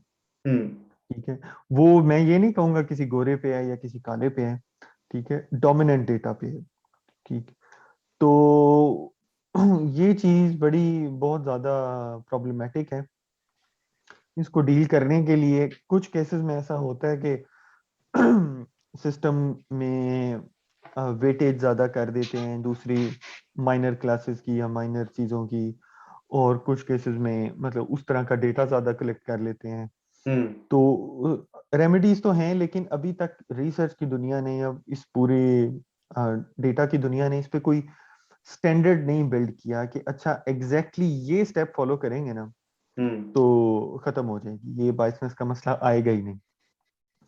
ऐसा अभी तक कोई काम नहीं हुआ। ठीक है, अब आते हैं एबी एक्सपेरिमेंटेशन की तरफ। ठीक है, आदि तुम लोग स्पेसिफिकली ये एबी एक्सपेरिमेंट तो करते हो यूज सिस्टम के ऊपर? हम ठीक है। लोग इसमें करते हैं जैसे कि कोई नया अगर हम फ्लो लॉन्च कर रहे हैं, फिर कोई नया से मार्केटिंग कैंपेन लॉन्च कर रहे हैं, तो उसमें ऐसा होता है कि जो करंट एज ए सिनेरियो है और जो नया बना रहे हैं, तो उसमें से मतलब अगर हम कुछ चेंज करते हैं तो बेनिफिशियल कौन सा रहेगा, या फिर कौन सा ज्यादा टर्न अराउंड दिखा रहा है, या फिर कन्वर्जन रेट कौन सा ज्यादा दिखा रहा है, तो ये सब टेस्ट करने के लिए भी एक्सपेरिमेंट यूज करते हैं हम। ठीक है, तो तलहा तुम लोग ये जो एबी एक्सपेरिमेंटल यूज करते हैं नहीं, जब हम अपनी कंपनी में तो फिलहाल नहीं कर रहे हैं ऐसा कुछ भी। अच्छा, इसके बारे में मैं अब ये चीजें देख रहा था कि अच्छा यार यूजर्स को बिल्कुल पता ही नहीं होता, ठीक है, कि हम्म कैसे जो है ना डेटा कलेक्ट करती है, ठीक है, मतलब और कैसे उसको आइडेंटिफाई किया जाता है कि अच्छा ये नया एक एल्गोरिदम हमने इसके अंदर थोड़ी सी अमेंडमेंट लाई है, उसको सर्टेन ग्रुप के ऊपर टेस्ट करते हैं। अब जैसे एक केस था फेसबुक और एक कोई टिंडर टिंडर टाइप की किस्म की एक एप्लीकेशन थी, उन्होंने क्या किया कि उन्होंने ए बी टेस्टिंग शुरू की ताकि लोगों के बारे में जो लोगों के सेंटिमेंट है उनके बारे में थोड़ा सा जो है ना वो जाना जा सके कि अच्छा अगर उनको बैड चॉइस दी जाती है, ठीक है, बैड पार्टनर की या बैड कोई भी जो है ना वो ऐड दिखा दी जाए जो एथिकल लिमिट से बिल्कुल ही कम है, तो उनकी इमोशंस कैसे होंगे, उसको स्टडी करने के लिए उन्होंने सर्टेन ग्रुप के ऊपर जो है ना वो मतलब अपना नया एल्गोरिदम टेस्ट किया और देन उसका डाटा कलेक्ट किया। ठीक है, बाद में जब उन्होंने ये चीज रिलीज की तो वो उन्होंने देखा कि अच्छा यार ये तो बिल्कुल ही जो है वो एथिकल लिमिट से क्रॉस कर चुका हुआ, इन्होंने कोई डाटा जो है ना कलेक्ट जो जिसका डाटा कलेक्ट किया, ठीक है, उसको इन्फॉर्म तक ही नहीं किया, कोई किसी किस्म का कॉन्सेप्ट लिया ही नहीं है इनके ऊपर। तो वो जो है ये भी इस तरह की चीजें जो है ना वो अब हो रही हैं इर्द गिर्द की सोसाइटीज के अंदर, उसको किस तरह जो है ना वो इम्प्लीमेंट किया जा सकता है, कि कैसे इस तरह के एथिक्स को रोका जा सकता है? आई थिंक एबी ये एबी एक्सपेरिमेंट का जो कॉन्सेप्ट है ना, वो कॉन्सेप्ट ऐसा है कि मतलब रैंडमली एक ग्रुप ऑफ पीपल को ए एक्सपेरिमेंट दिखाओ, दूसरे को बी दिखाओ, और फिर देखो कि कन्वर्जन रेट या फिर सक्सेस रेट कहाँ पे ज्यादा है। तो उससे हम्म तुम चूज करोगे कि नहीं ए वाला एक्सपेरिमेंट अच्छा है या बी वाला एक्सपेरिमेंट अच्छा है। अब हम्म मुझे पता नहीं, मतलब ये वाला जो कॉन्सेप्ट तूने बताया टिंडर वाला, वो कितना रेलेवेंट है ये केस में, क्योंकि ए बी एक्सपेरिमेंट का तो मेन फंडा यही होता है कि कोई भी एक्सपेरिमेंट कर रहे हो, तुम नई चीज इंट्रोड्यूस कर रहे हो, तो देखो कि सक्सेस रेट देखने के लिए यूज होता है कि हाँ कौन सा ज्यादा सक्सेसफुल है। जो ज्यादा सक्सेसफुल है उसको फिर 100% रोल आउट करो, इसको हटाओ फिर हाँ, ऐसे सीन आपको होता अब है। प्रोडक्ट की दुनिया में वाकई उसको सक्सेस के लिए ही किया जाता है कि जो कि या डॉलर वैल्यू को या टाइम पे या किसी एक मेट्रिक को मैक्सिमाइज करने के लिए या मिनिमाइज करने के लिए यूज किया जाता है। लेकिन कभी कभी एक्सपेरिमेंट की या रिसर्च की दुनिया में या सिर्फ और सिर्फ एक सिनेरियो को टेस्ट करने के लिए कि आया हमारे सिस्टम में ऐसा कुछ हो भी रहा है या नहीं, उस सिनेरियो में भी कभी कभी किया जाता है कि हाँ एक फॉर एग्जांपल एक फ्लो है कि एक यूजर को अपनी, फॉर एग्जांपल आप फेसबुक की बात करते हैं तो फेसबुक में आज साइन अप करने के लिए आपको अपना first name, last name, email, password, age, ये वो सारा कुछ डालना पड़ता है। ये एक सिनेरियो है फेसबुक को लॉगिन साइन अप करने का। फेसबुक आज डिसाइड करता है कि अच्छा चलो हम ये टेस्ट करते हैं कि आया लोग अपना नाम ऐड करना चाहते भी हैं कि नहीं, आया वो उस चीज को कुछ समझते हैं। तो वो ये करते हैं कि सिर्फ उससे ईमेल पूछते हैं, पासवर्ड पूछते हैं और ऑप्शनल में ले जाते हैं कि मतलब एक मॉडल कर देते हैं, उसको ऑप्शनल कर देते हैं कि यहाँ पे अपनी बाकी डिटेल डाल दो और सिर्फ साइन अप पे क्लिक करते हैं। तो वो एक सिनेरियो डाल देते हैं, उससे उन्हें ये पता लगता है कि अच्छा वो लोग ना अपना नाम ऐड ही नहीं करना चाहते। अगर हम उससे मैंडेटरी ना मांगे तो वो इस ऑप्शन पे आएंगे ही नहीं कभी कि वो आगे अपनी बाकी इंफॉर्मेशन डालें। ठीक है, इन केसेस के लिए भी कभी ये भी एक्सपेरिमेंट यूज होता है। जैसे आपने साद आपने बोला कि ये पहले जो उन्होंने एप्लीकेशन एक एक्सपेरिमेंट किया कि अच्छा लोगों का डेटा कलेक्ट किया और उस डेटा उनको एक सर्टेन चीज दिखाने लग पड़े और उसकी बेस पे डेटा कलेक्ट किया, वो वाकई अनएथिकल है। उन सिनेरियोज में किया जाता है कि आप एक बीटा वर्जन या एक अलहदा से ऐप का वर्कफ्लो लॉन्च करते हैं। जैसे अक्सर गूगल करता है कि गूगल या जीमेल पे आप जाते हैं तो जीमेल पे ऊपर एक पॉपअप आ रहा होता है, ट्राई द न्यू यूआई। ठीक है, इसका मतलब ये नहीं होता कि जीमेल चेंज हो गई है, कि पूरी की पूरी जीमेल चेंज हो गई। वो उन्होंने क्या किया कि आपको ये ऑप्शन दी है कि आप, ये हमारा एक नया वर्कफ्लो है जो कि शायद बेहतर है शायद नहीं बेहतर, आप उसको टेस्ट करना चाहते हैं, आए कर लें। आप उस बटन पे दबाते हैं तो वो आपको एक नए वर्कफ्लो पे ले जाता है, वो नए तरीके से वहां पे चीजें हो रही होती हैं। इसी तरह इस तरह की एप्स जो इस तरह की कोई रिसर्च करना चाहते हैं तो वो कोई एक ऑप्शन अपनी ऐप के अंदर लॉन्च कर दें कि हाँ जी यहाँ से आप ये हम करना चाह रहे हैं, ये हमारी इंटेंशन है। इंटेंशन उसमें क्लियरली डिफाइन करें कि ये इंटेंशन है और ये वर्कफ्लो नया है, इस पे आप ऑप्ट इन करें तो आप उस वर्कफ्लो में चलने लग पड़ेंगे। ठीक है। लेकिन on the in the background behind the curtain अगर आप कोई काम कर रहे हैं कि ऑटोमेटिकली ऑन द रैंडम आपने किसी बंदे को चूज कर लिया उसकी कंसेंट के बगैर कि आया वो उस स्टडी का पार्ट बनना चाहता भी था या नहीं, हम्म। ठीक है, तो और आपने उसको दिखा दिया तो वो चीज बड़ी गलत है। ठीक है। ठीक है, क्योंकि मैंने अभी सर्वे भी किया है, उसमें मतलब वो बता लोगों का जो मोस्ट बंदों का जो है ना वो ये है कि भाई हम किसी स्टडी का पार्ट बनना ही नहीं चाह रहे इन चीजों के ऊपर। ठीक है, हम्म, कि ये रिसर्च के लिए जरूरी है और ये रिसर्च को आप एग्जिस्टिंग जो आप कह लें आपके पास डेटा उस हिसाब से आप कर सकते हैं, ए बी टेस्टिंग उसके ऊपर भी कर सकते हैं। क्योंकि अब मुझे आदि की बात से मैं कंप्लीटली एग्री करता हूँ, ए बी जो एक्सपेरिमेंटेशन है वो ज्यादा मार्केटिंग की टर्म्स के अंदर यूज होता है कि अच्छा फ्लो ये अगर सर्टन जो है ना वो यूजर एक मार्केटिंग फनल के ऊपर इस पॉइंट के ऊपर है तो उसको कैसे लेके जाना है कि ताकि वो पूरा जो है ना वो फनल क्रॉस कर दे। ये ठीक है, इन चीजों के ऊपर यूज करता हूँ मैं, हम लोग इन चीजों को करते रहते हैं, इन चीजों को एक्सप्लोर। अब यूजर के कॉन्सेंट जो है ना वो लिया ही नहीं जाता इन चीजों के ऊपर। ठीक है, हम्म, मैं काफी ज्यादा मैंने इन चीजों को थोड़ा सा एक्सप्लोर किया। अब मैं बात करना चाह रहा था यूजर सेंटर्ड सॉल्यूशंस। आप कैसे समझते हैं कि यूजर सेंट्रिक सॉल्यूशंस अगर इन सारे सिनेरियो को हम बनाना चाह रहे हैं, कैसे सिस्टम को कैसे बना सकते हैं यूजर सेंट्रिक सॉल्यूशन को, यूजर के पास एक्सेस ज्यादा हो।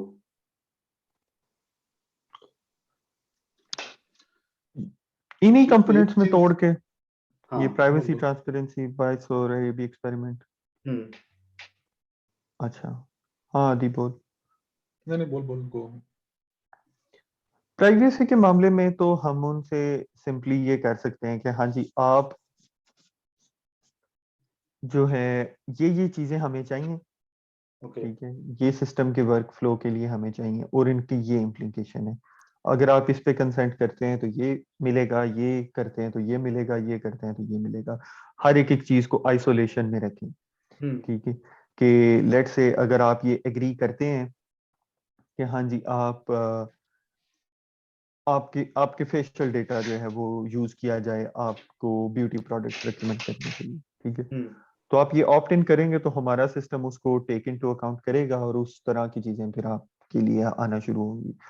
अगर आप ऑन करते हैं कि आपकी लोकेशन भी यूज की जाए तो आपके इलाके की चीजें आपको नजर आने लगेंगी ओके।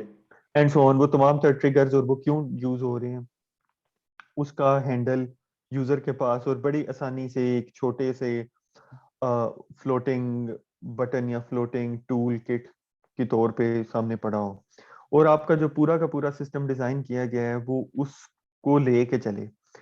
और ये भी उसके ज़हन में यूजर के सिस्टम के अंदर ये भी कैपेबिलिटी होनी चाहिए कि यूजर ने आज तो कंसेंट दिया है, आज कह हम्म। दिया कि अच्छा मेरी लोकेशन आज यूज कर लो, परसों जाके या 2 हफ्ते बाद 2 साल बाद यूजर ने कहा नहीं अब मैंने अपनी लोकेशन नहीं शेयर करनी, तो वो पूरी के पूरे जो लोकेशन की इंफॉर्मेशन उसके अंदर चेन थी सिस्टम में वो उसके अंदर से निकाल दी जाए।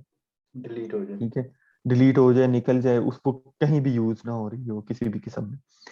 ठीक है, सिमिलरली जो ट्रांसपेरेंसी का केस है और हाँ वो जो जैसे मैं टूल किट की बात करूं कि कहीं पे वेबसाइट में नीचे ऊपर कहीं पे एक टूल छोटा सा नजर आ रहा हो जिसमें वो टॉगल कर सकता हो कि अच्छा ये आज से ये ऑन है, आज से ये ऑफ है, आज से ये चीजें हैं, ये नहीं है।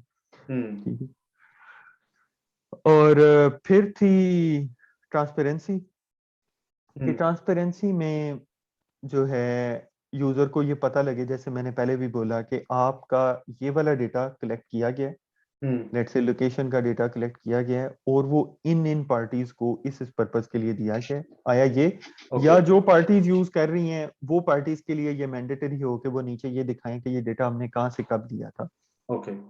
किसने हमें बिल्कुल। दिया ये और क्यों दिया। ठीक है, फिर बाइसनेस का जैसे पहले भी मैं बात कर रहा था कि बाइसनेस एक बड़ी ओपन रिसर्च और डिबेटेबल सी रिसर्च है, इस पे बहुत ज्यादा काम हो रहा है, हम्म। होगा और बड़ा टाइम लगेगा अभी उस स्टेट पे पहुंचने में कि जहाँ पे ये क्लियरली कहा जा सके, ट्रांसपेरेंटली कहा जा सके कि ये स्टेप फॉलो किए हैं, इस हम्म। वजह से हम कॉन्फिडेंटली कह सकते हैं कि ये सिस्टम बाइस्ड नहीं है। हम्म। वो स्टेट अभी अचीव करना मेरे ख्याल से मॉडर्न आजकल की जो डेटा साइंस प्रैक्टिस है उसमें पॉसिबल नहीं है। ओके। आज वो उसका कोई तरीका एग्जिस्ट नहीं करता। हम्म। ठीक है, कोई कहे कि हाँ जी हम कर रहे हैं, मतलब ये डेटा सिस्टम बायस्ड नहीं है, तो उसके पास कोई सोशली या स्टैंडर्डाइज्ड एग्रीएबल मैट्रिक नहीं है कि वो ये उसके थ्रू एवेलुएट कर सके अपने सिस्टम को। हम्म।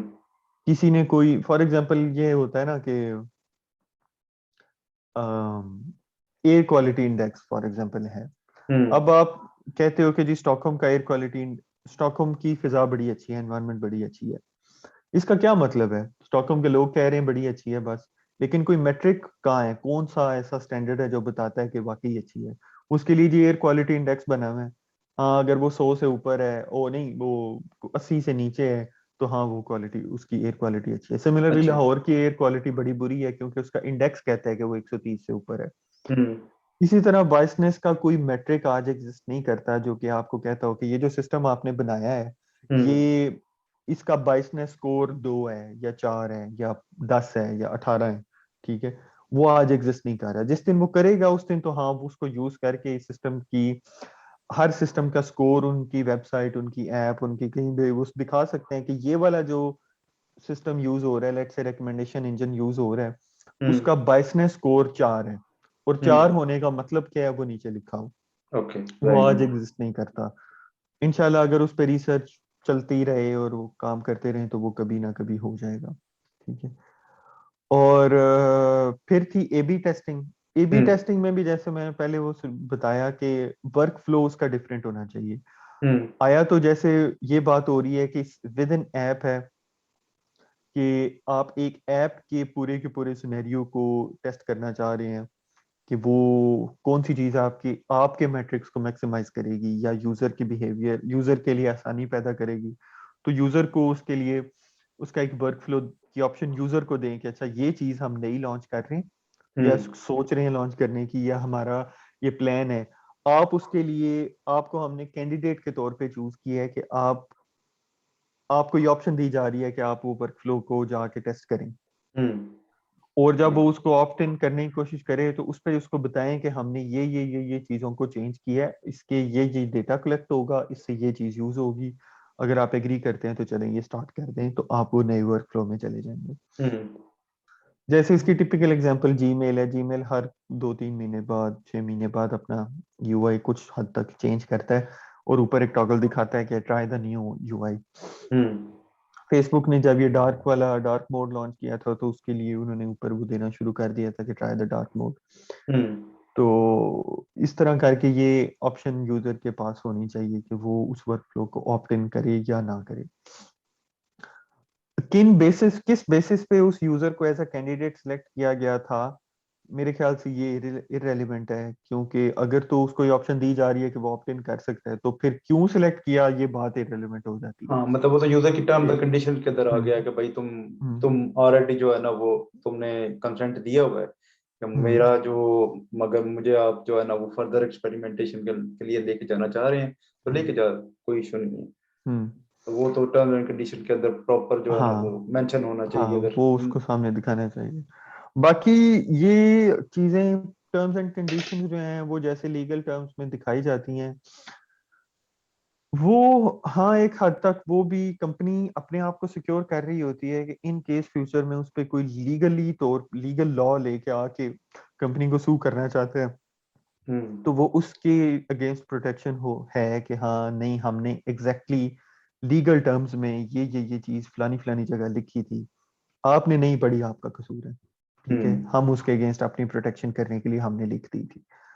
लेकिन उसका एक सिंप्लीफाइड वर्जन बी साइड पे कहीं कंपनीज को या किसी थर्ड पार्टी टूल के थ्रू, किसी चीज के थ्रू दिखाना चाहिए कि अच्छा वो जो 40 पेज हैं वो तो ठीक है लिखे हैं, उनका एक्चुअली मतलब क्या है, ये मतलब है, ये 2-4 लाइनें पढ़ लें, उस हाँ, पूरे का क्रक्स ये है, ठीक है, वेरी गुड, अगर आपको वेरी ठीक लगता है तो चलें आगे चल पड़े। Very good. लेकिन उसमें फिर वो थोड़ा सा आ जाता है, डिपेंडेंसी आ जाती है कि वो जैसा कंपनी चाहेगी वैसे वो पैराग्राफ या वैसी लाइनें लिख देगी, आपको समझ लगती है नहीं लगती उसका जो है वो शायद क्लियर हो या ना हो, पता नहीं। ये अभी एक स्क्रीन मैंने शेयर की है, ये आ रही है तुम लोगों को हम्म, नजर? ये हाँ मैंने एक ना अपने रिसर्च के लिए थोड़ा सा एक टूल बॉक्स सा मैंने बनाया था, ठीक है। और मैंने उसके अंदर हम्म मतलब जो बेसिक जो इश्यूज चल रहे हैं, ठीक है, उस हिसाब से जो है ना वो मैंने देखा। मैंने उसके एक जो है ना वो नीचे एक, ये नीचे जो है ना मैंने एक एथिकल टूल बॉक्स जैसे तरह आप लोग कह आपके आपने बताया, ठीक है, उस हिसाब से मैंने हम्म इसका शेयर किया कि चलो यार एज अ रिसर्च पर्पज जो है ना इसको हम कर सकते हैं। कि जैसे अब प्राइवेसी है, मेरा डेटा जो है ना वो किसी के साथ फॉर एग्जांपल मतलब किस तरह स्टोर किया जाता है, कैसे क्या उसके साथ इंटरफ्रेंसेस होती हैं।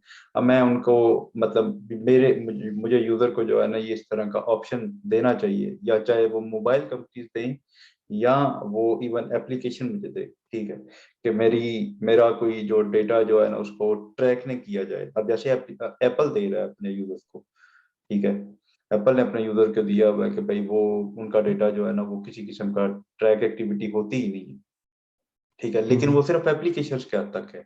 मैं अगर एप्पल का ब्राउजर या गूगल क्रोम उसके अंदर यूज करता हूँ, मेरा वहां से डेटा शेयर हो रहा है। गूगल क्रोम हम्म, के लिए स्पेसिफिकली आई डोंट थिंक वो उन्होंने इस तरह का ऑप्शन दिया हुआ है। नहीं, आदि नहीं दिया। आदि तुम्हारे इन सारे इस टूल बॉक्स किस तरह हम जो है ना वो इन सारे प्राइवेसी इश्यूज को या ट्रांसपेरेंसी इश्यूज को किस तरह एक यूजर सेंटर्ड के लिए यूजर को ज्यादा जो है ना वो ज्यादा कंट्रोल दिया जाए, कैसा टूल बॉक्स हम दे सकते हैं उसको?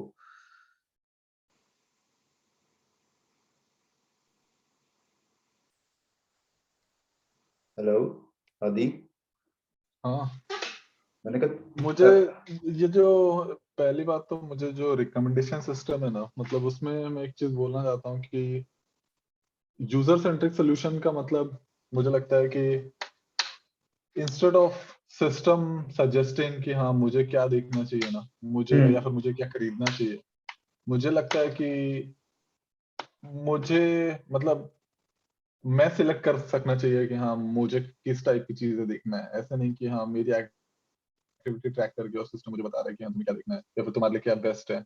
मुझे लगता है कि मेरे पास वो कंट्रोल होना चाहिए कि हाँ मैं क्या देखना चाहता हूँ, मुझे किस टाइप की चीजें देखना चाहता हूँ। जैसे कि एक चीज जो मुझे बहुत ही रिसेंटली बहुत अच्छी लगी है, वो नेटफ्लिक्स में ना एक नया फीचर आया है कि कंपेलिंग लाइक ऑप्शन आता है कि हाँ तूने जैसे पुरानी मूवीज या टीवी सीरीज देख रहा है ना, तो उसमें एक ऑप्शन आता है कंपेलिंग लाइक, मतलब कि जैसे ग्लैडिएटर है, ग्लैडिएटर के जैसे अगर तुझे और कुछ देखना है तो उसको सिलेक्ट कर, तो उसमें और उससे रिलेटेड चीजें तुझे वो रिकमेंडेशन में दिखाता है कि हाँ ये उससे रिलेटेड है, तो इसमें से कुछ देखना है क्या। नहीं तो अगर तूने कुछ और देखा हुआ है, जैसे ब्रेकिंग बैड देखा हुआ है, तो ब्रेकिंग बैड जैसा कुछ देखना है क्या तुझे। तो वो हम्म मुझे एक बहुत ही अच्छी चीज लगी कि इंस्टेड ऑफ सिस्टम मेरी एक्टिविटी देख रहा है कि क्या होता है कि अगर सिस्टम रेकमेंड कर रहा है ना और तू वैसे ही चीजें देख रहा है, तो वो हमारा जो ये है ना, मतलब वॉच लिस्ट है, वो सिस्टम डिराइव कर रहा है कि तू किस टाइप की चीजें देख रहा है, क्योंकि वही तुझे जो तू देख रहा है उस बेस पे वो तुझे रिकमेंड कर रहा है, फिर तू वही चीज देख रहा है, फिर उस बेस पे वो तुझे रिकमेंड कर रहा है, तो तू तेरा पूरा जॉनर ही उसी बेस पे चल रहा है कि जो सिस्टम रेकमेंड कर रहा है, और तू मतलब भटक गया है बेसिकली। बट ये वाली जो चीज लगी उसमें मुझे ये अच्छा लगा कि मैं जिस टाइप की चीजें देखना चाहता हूँ वो चीजें देख पा रहा हूँ, क्योंकि मेरे पास वो कंट्रोल है कि हाँ मुझे अगर सपोज कर ले ब्यूटी एंड द बीस्ट देखना है तो वो देख सकता हूँ, या फिर अगर मुझे विंटर सोल्जर से रिलेटेड अगर वैसे कोई एक्शन मूवीज देखनी है, लव स्टोरीज देखनी है, तो वैसी चीजें मैं मतलब वहां पे ढूंढ के देख सकता हूँ। नॉट लाइक कि मैंने विंटर सोल्जर देखा है तो मुझे विंटर सोल्जर जैसी ही मूवीज रिकमेंड हो रही है, अब उसी में से मैं सिलेक्ट कर रहा हूँ, तो नेक्स्ट चीज मुझे रिकमेंडेशन में ही सिलेक्ट कर रहा हूँ, अगर मुझे हम्म कुछ सर्च नहीं करना था इस टाइप की चीजें। तो वो मुझे एक बहुत ही अच्छा सोल्यूशन यूजर सेंट्रिक लगा, जो मतलब मुझे लगता है कि यूजर पर्सपेक्टिव से बहुत ही हेल्पफुल है। ठीक है। अब मेरा एक और इस हिसाब से क्वेश्चन आ गया है। ठीक है, हम जो सिस्टम है, सिस्टम करता क्या है, सिस्टम एक यूजर के अगेंस्ट एक प्रोफाइल जनरेट करता है, ऐसे ही है। ठीक है। अब जब वो फाइल जनरेट करता है, तो क्या फाइल जो उस रिकमेंडेशन जो दी जाती है उस हिसाब से अपडेट हो रहा होता है, या जो मैं उसके हिसाब से जो है ना इंटरफेरेंसेस कर रहा हूँ उस हिसाब से जनरेट हो रही है। जो सॉरी मेरी फिर से पूछना एक बार। जो मेरी एक यूजर की प्रोफाइल है, ठीक है, मेरी एक ऑफ कोर्स एक प्रोफाइल बनी है मेरे यूजर के नाम से। ठीक है। अब जो मेरी प्रोफाइल है वो मेरे इंटरफेरेंसेस के हिसाब से अपडेट हो रही है, जो या मुझे जो रिकमेंडेशन दी गई है उस हिसाब से जो है ना वो अपडेट हो रही है। ये बड़ा ना तो चिकन एक क्या होता प्रॉब्लम है। ये ऑटोमेटिकली इसमें भी बायसनेस फिर आ जाती है ओके। कि फॉर एग्जांपल आप नेटफ्लिक्स देख रहे हैं, नेटफ्लिक्स ने आपको एक चीज, आपने आज लॉग इन किया, कुछ चीजें उसने आपको दिखाई, आपने वो देखी, हम्म ठीक है, फिर उनकी बेसिस पे उसने आपको कुछ और रिकमेंड किया, आपने वो देखी, और फिर और रिकमेंड किया, और फिर वो देखी, तो जो वो सिर्फ वो रिकमेंड करी जा रहे हैं, सिर्फ आप वो ही देखे जा रहे हैं। Of course. तो उसका जो रिकमेंडेशन इंजन है वो ऑटोमेटिकली उन चीजों पे बायस हो जाएगा जो वो रिकमेंड कर रहे हैं। तो वो एक सेल्फ फीडबैक सी चीज कभी कभी हो जाती है। फीडबैक लूप जो है ना वो बन रहा है। हाँ, फीडबैक लूप तो होता है ना, लाजमी तौर पे होता है, लेकिन कुछ केसेस में ये होता है कि फीडबैक लूप इस चीज पे डिपेंडेंट होता है कि एक्चुअल बिहेवियर क्या है। क्या आप वाकई, लेट से एक यूजर है वो जाता है, जाके डॉक्यूमेंट्री पर्टिकुलर सर्च करता है और वो वाली डॉक्यूमेंट्री देखता है, और फिर अगली दफा आता है और आके फिर डॉक्यूमेंट्रीज ही सर्च करता है, हम्म ठीक है, और फिर अगली दफा आके फिर डॉक्यूमेंट्रीज ही सर्च कर रहा है। तो उस केस में इंजन को ये पता है कि इसने ना डॉक्यूमेंट्रीज देखनी है, देखनी ही डॉक्यूमेंट्रीज है, हम्म लेकिन अब इसको डॉक्यूमेंट्रीज रिकमेंड करो इसकी चॉइस के मुताबिक, ठीक है। एक सिनेरियो ये है। दूसरा सिनेरियो क्या है कि यूजर को नहीं पता कि उसने क्या देखना है, उसने आज नेटफ्लिक्स लॉग इन किया, सामने कुछ आ रहा था, अच्छा यार ये चीज अच्छी लग रही है, क्लिक, देख लिया। अब वो सिस्टम को पता है कि इसने ये देखा, उसकी बेस पे कुछ और रिकमेंड किया, वो देख लिया, फिर कुछ और किया, फिर वो भी देख लिया।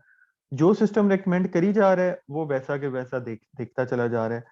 अब सिस्टम कुछ नया सीख नहीं रहा उससे, सिस्टम को ऑलरेडी पता है कि जो मैंने रिकमेंड करना है वो ही इसने देख लेना है, हम्म ठीक है।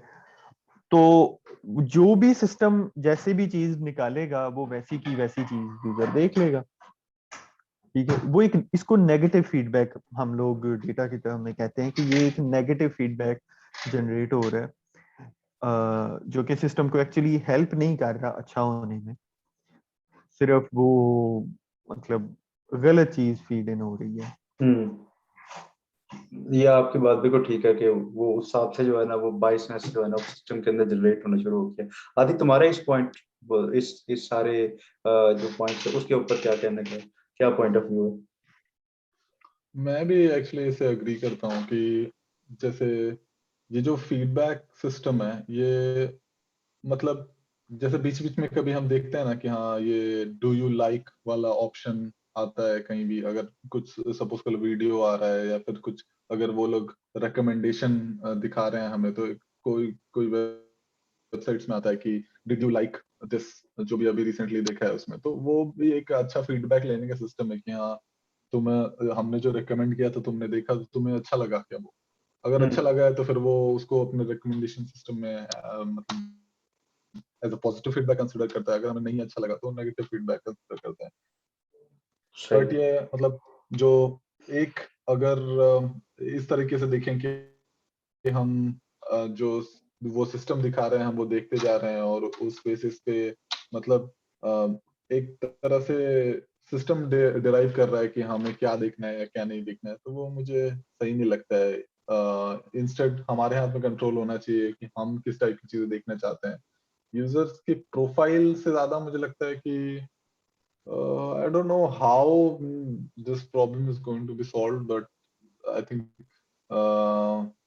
एक पास्ट जो वॉच लिस्ट है उससे नहीं डिराइव कर सकते, या फिर हमारे पास एक ऑप्शन होना चाहिए कि हाँ अपना पूरा एक्टिविटी क्लियर कर लो कि खत्म भाई, आज से नया मैं प्रोफाइल बना रहा हूँ, नया चीज देखना चाहता हूँ।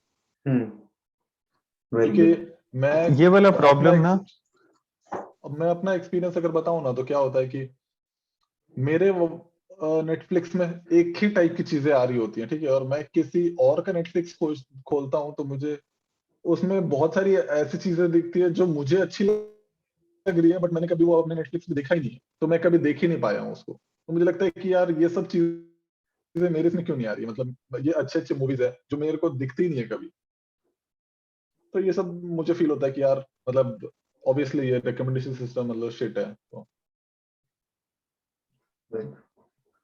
ये बहुत बड़ा मसला यूट्यूब के साथ है, क्योंकि यूट्यूब पे आपको नॉर्मली ढूंढना जो है ना वो बड़ा मुश्किल है, क्योंकि उस पे करोड़ों वीडियोस पड़ी हैं, सारा कुछ पड़ा है। आप कैसे उसमें जाके, या तो आपको पता हो कि एग्जैक्टली आपने क्या सर्च करना है, लेट्स से गाने का नाम है, सर्च किया, खोल लिया, गाना चल पड़ा, वो तो ठीक है। लेकिन उसके अलावा आपने कोई video, informative video let's say देखनी है कि चेस कैसे खेलते हैं, या चेस के बारे में देखनी है, ठीक है। अब वो आप क्या एक्चुअली चेस के बारे में ढूंढना चाह रहे हैं ये आपको नहीं पता लगेगा, ठीक है। यूट्यूब आपको वो वाली चीजें रेकमेंड करेगा जो आपकी पास्ट हिस्ट्री से रिलेटेड, चेस के डोमेन में कहीं फॉल इन करती हैं, वो आपको दिखाएगा। लेट्स से एक सेल्स का बंदा है, उसकी यूट्यूब हिस्ट्री सेल्स की वीडियोस और सेल्स से रिलेटेड आइटम से भरी पड़ी है, ठीक है।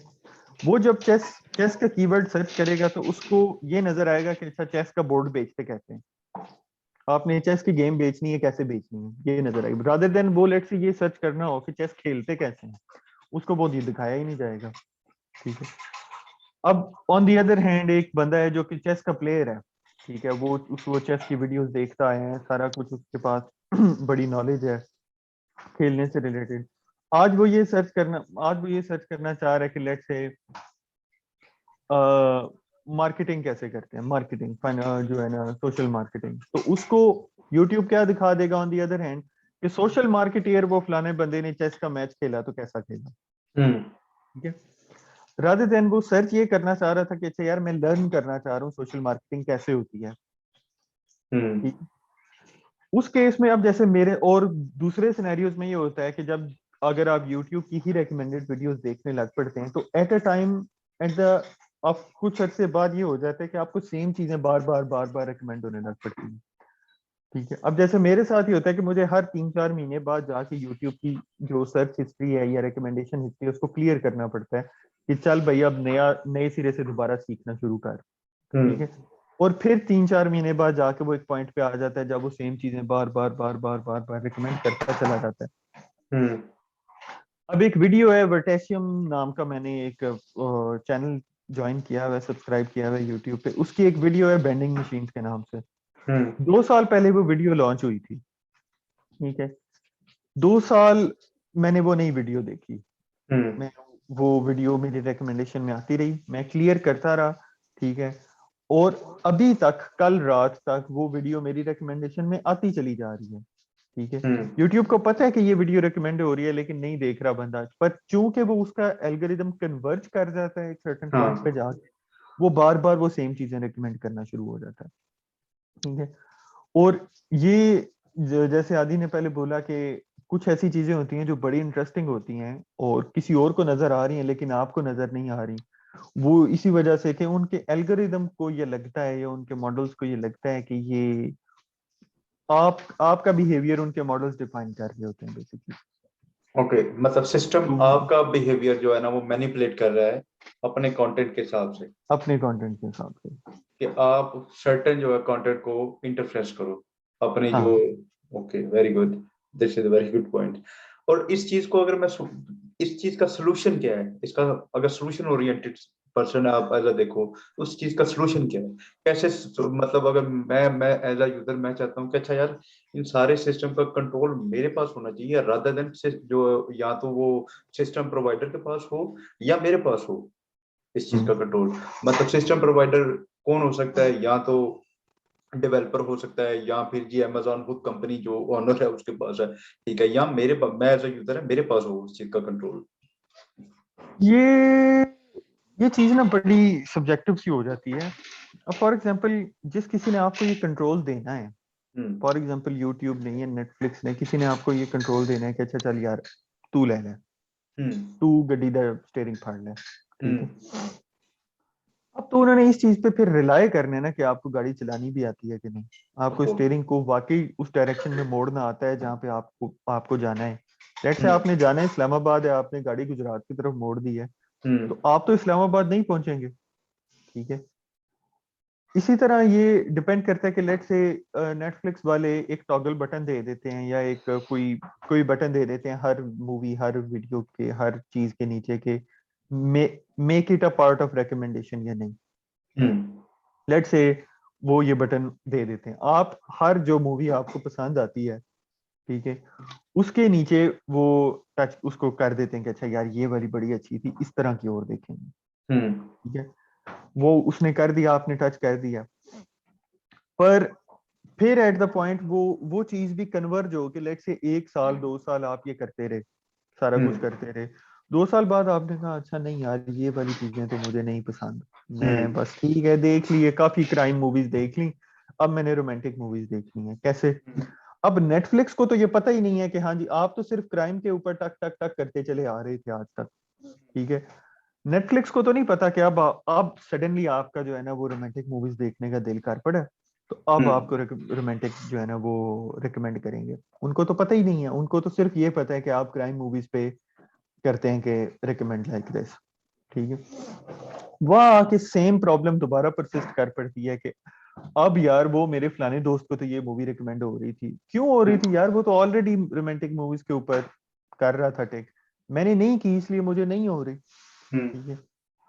फिर मुझे खुद से जाके सर्च करना पड़ेगा रोमांटिक जॉनरे और खुद से दोबारा से रोमांटिक वाली हिस्ट्री बिल्ड करनी पड़ेगी, या अपनी पुरानी हिस्ट्री को डिसरिगार्ड करना पड़ेगा, उसको क्लियर करवाना पड़ेगा और नई शुरू करानी पड़ेगी कि अब नए सिरे से सीखना शुरू करूं।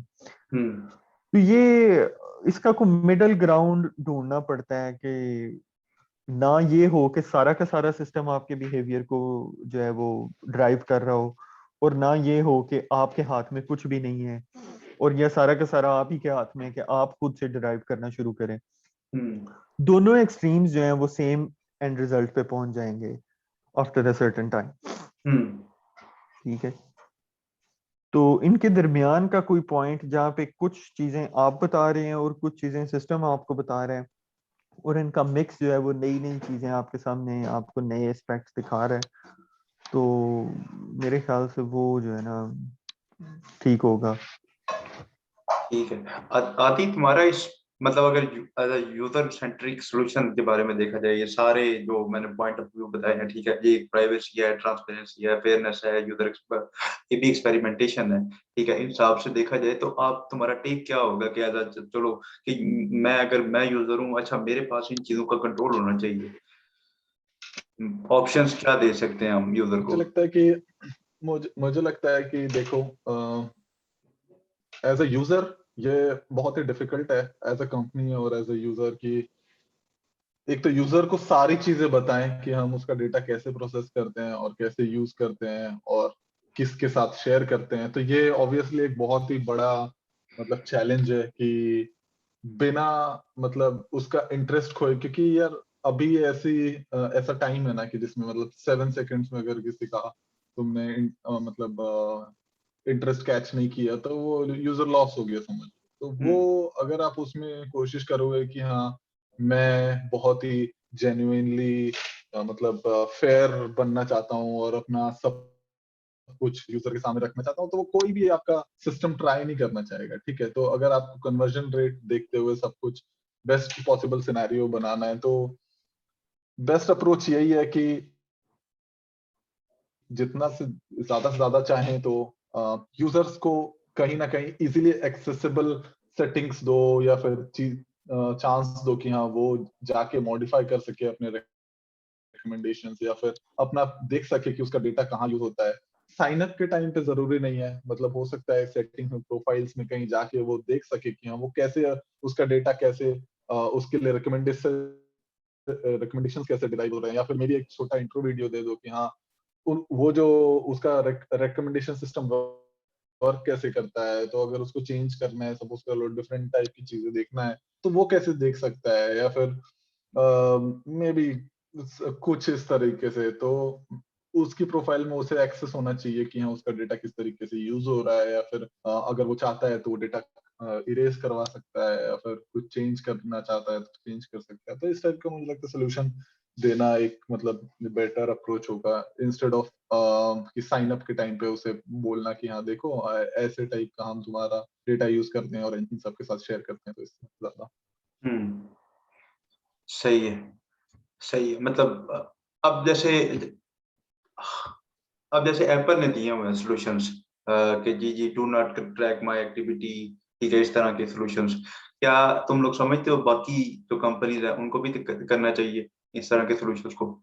जैसे गूगल है, गूगल एंड्रॉइड ने इस तरह के ऑप्शन अभी तक नहीं दिए हुए। मुझे लगता है कि देखो, अगर तुम यूजर पर्सपेक्टिव से देखोगे तो यूजर्स को ऐसे लगता है कि यार उनकी पूरी प्राइवेसी ट्रैक हो रही है। और अभी ये इतना बड़ा मतलब बस वर्ड बन गया है ना कि सब बस मतलब ये नेगेटिव वे में इम्पैक्ट इसका इम्पैक्ट देखते हैं। तो अगर अगर तुम कंपनीज के पॉइंट ऑफ व्यू से देखोगे तो ये जरूरी है, क्योंकि उनका मेन गोल क्या है कि यूजर जर्नी को आसान बनाना है। कोई भी अगर वो सोल्यूशन बना रहे, गूगल मैप्स बना रहे हैं, तो अगर जब तक वो तुम्हारा एक्टिविटी ट्रैक नहीं कर रहे हैं कि तुम कहाँ कौन सी जगह सर्च कर रहे हो, कहाँ जाना चाहते हो, तो वो तब तक तुम्हें बता नहीं सकते ना कि शॉर्टेस्ट रूट क्या है या हम्म। फिर कहाँ ट्रैफिक ज्यादा है, अगर वो लोगों की लोकेशन ट्रैक नहीं कर रहे हैं। तो इसका हम्म। मतलब ये नहीं है कि हाँ वो उसका नेगेटिव इम्पैक्ट है, बस ये है कि अगर किसी की प्राइवेसी ब्रीच नहीं हो रही है और तुम्हारा डेटा तुम्हें पता है किस तरीके से यूज हो रहा है। अगर तुम चाहते हो कि हाँ भाई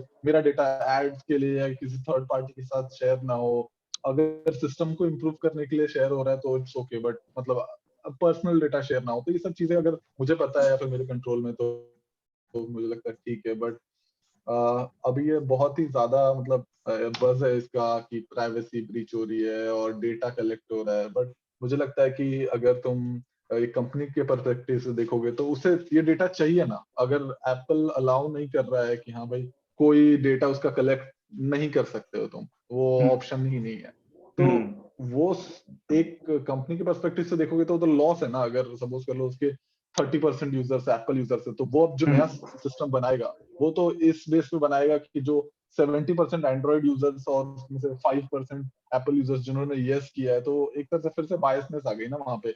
कि एंड्रॉइड के लिए ज्यादा फेवरेबल वो सिस्टम बनेगा। तो वो सब चीजें हैं। तो मुझे लगता है कि एक क्लियर पिक्चर दिखाना मतलब सही रहेगा कि हाँ किस तरीके से डेटा यूज होने वाला है, और इस बेसिस पे यूजर अपना डिसीजन ले सके। हमेशा अगर किसी को चॉइस दोगे कि हाँ मेरा डेटा यूज हो या ना हो, तो हमेशा ना पे ही क्लिक करेगा, क्योंकि अभी मतलब मैं अगर मुझे तो जब भी ऑप्शन आया तो मैंने नो पे ही क्लिक किया है, क्योंकि मैं नहीं चाहता हूँ कि हाँ भाई क्यों मैं अपना डेटा क्यों शेयर करूँ।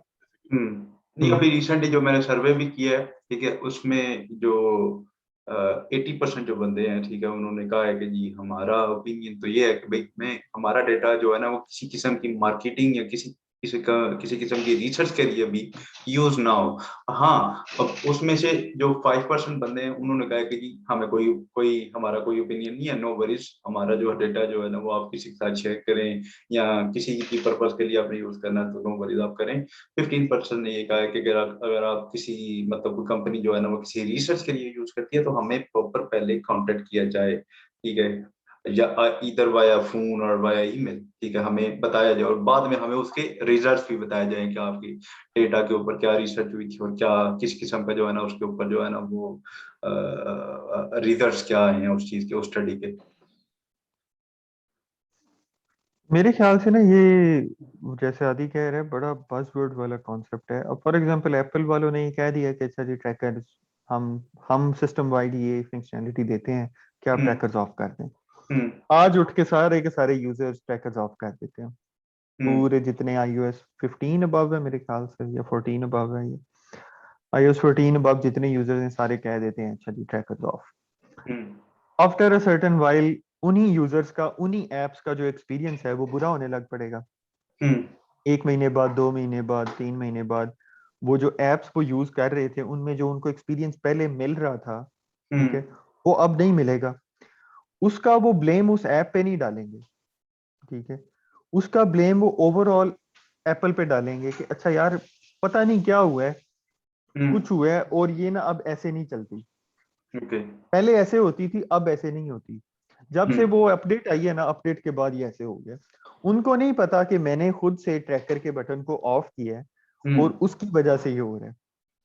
नहीं, अब मतलब वहां पे उन्होंने ऑप्शन दिए हुए हैं ना कि फॉर एग्जांपल मैं अगर वॉय जो है ना वो वॉय स्कूटर यूज करना चाह रहा हूँ, जब मैं उसकी एप्लीकेशन खोलता हूँ तो मुझे सिर्फ ऑप्शन दिया जाता है कि अच्छा तुमने सिर्फ जो है ना वो सिंगल टाइम जो है ना उसको लोकेशन देनी है अपनी, ठीक है, या फिर जो है ना वो जब भी तुम उस एप्लीकेशन को चलाते हो, ठीक है, तो तब तुमने देनी है उसकी नहीं नहीं, लोकेशन। वो तो वो तो और चीजों की परमिशन है ना, वो तो सेंसरी परमिशन है कि लोकेशन की देनी है, कॉल्स की देनी है, मीडिया की देनी है, नहीं देनी, वो तो ऐप परमिशन है। मैं ट्रैकर्स की बात कर रहा हूँ। ये वाला फीचर जो जिसकी अभी हम बात कर रहे हैं ये एप्पल ने ट्रैकर लेवल पे दिया है हाँ, ये ट्रैकर कि लेवल पे दी। हर एप्लीकेशन ट्रैकर्स रखती है कि ये बंदा कहाँ था, कहाँ से इधर आया है और यहाँ से किधर गया है। और सिस्टम वाइड वो सारे 40-50 ट्रैकर्स ऑन एवरेज हर ऐप में यूज हो रहे होते हैं। वो सारे मिलके ये बताते हैं कि अच्छा ये बंदा कहाँ से आया है, इधर इसने क्या किया, यहाँ से ऐड इन्फॉर्मेशन करके आगे अगले को दे दी और उसको पता लगा कि कहाँ। ये पूरा एक ग्राफ एक यूजर के लिए बना होता है। एप्पल ने बेसिकली उस चीज का ट्रिगर दिया है कि इसको ऑफ ऑन या ऑफ कर लें आप। ठीक है, उस केस में ये मैं बात कर रहा हूँ कि जब आपको फॉर एग्जांपल आपने चलाई एक H&M की वेबसाइट, H&M की ऐप आपके फोन में एग्जिस्ट करती है, ठीक है। H&M को अगर ये नहीं पता कि ये यूजर अभी जारा पे था या गैंट पे था या फलानी जगह था और उधर उसने ये कुछ इस तरह की चीजें सर्च की हैं, ठीक है, अब मेरे पास कोई चीज लेने आया, अगर मैं उसको वैसी चीजें नहीं दिखाऊंगा तो वो तो नहीं लेगा ना। मैं उसको नेट से बच्चों के कपड़े दिखा देता हूँ उसने तो ये कहना है यार मैंने बच्चों के कपड़ों का क्या करना है, या मैंने औरतों के कपड़ों का क्या करना है, मैं बंदा हूँ मुझे जैकेट लेनी है तो मैं जैकेट देखने आया हूँ, ठीक है। अगर H&M को ये पता ही नहीं है कि आया कहाँ से और क्या देखने आया है तो वो तो नहीं उसे दिखाएंगे, उसका एक्सपीरियंस थोड़ा बुरा हो गया। ऑन दी अदर हैंड वो ही काम अगर वो वेबसाइट पे कर रहा है तो वेबसाइट पे उसको वो चीजें नजर आ रही होंगी। वो कहेगा कि यार मैं रादर देन फोन पे ही यूज करने के जाते ही डायरेक्ट वेबसाइट पे जाता हूँ, क्रोम खोलता हूँ, क्रोम में चला जाता हूँ, ठीक है, रादर देन वो ऐप यूज करने के। वो कहेगा कि ऐप ही बुरी है, ये ऐप ही इस फोन में ऐसी है, ये है वो है, पहले होता था अब नहीं होता, ठीक है। सही। ये बड़ा ना, बड़ी एक थिन सी फाइन सी लाइन है कि इससे आगे जाएंगे या वो एक ग्रे एरिया सा है, उसको क्रॉस करेंगे तो वो चीजें बुरी होने लग पड़ेंगी, उससे पहले रहेंगे तो वो तो भी बुरी है। दरमियान में कहीं आपने लाए करने हैं और वो फाइंड आउट करना है कि अच्छा कौन सी ऐसी चीजें हैं जो कि लेजिटिमेट हैं और उस पे आप रहेंगे तो it's all fine, it's all okay, कि ठीक है, आपका एक्सपीरियंस भी बुरा नहीं होगा और आपकी प्राइवेसी भी ब्रीच नहीं होगी। तो सही। वो मेरे ख्याल से उस पे कोई एक्टिविटी, कोई रिसर्च, कोई डेवलपमेंट करनी चाहिए कि वो वाला एरिया फाइंड आउट करें। Very good, very good. तो आदि, तुमने इस बारे में और कुछ कहना हो? मैं इतनी सी बात हमारी मतलब मुझे बड़ी अच्छी लगी है कि ठीक है कि ये मतलब ये मेरा जो अभी तक मैंने जो रिसर्च की थी ये उसके ऊपर ये थी कि अच्छा यार ये यूजर को ज्यादा पावर दी जाए, ठीक है।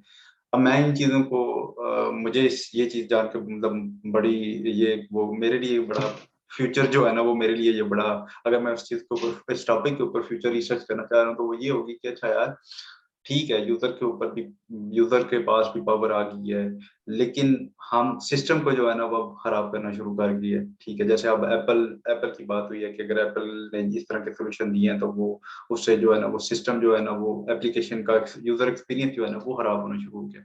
लेकिन अब इन सारे चीजों को इंटरसेक्ट करके कैसे सिस्टम को कैसे बेहतर करना है, ये कैसे इसके सोल्यूशन कैसे होंगे?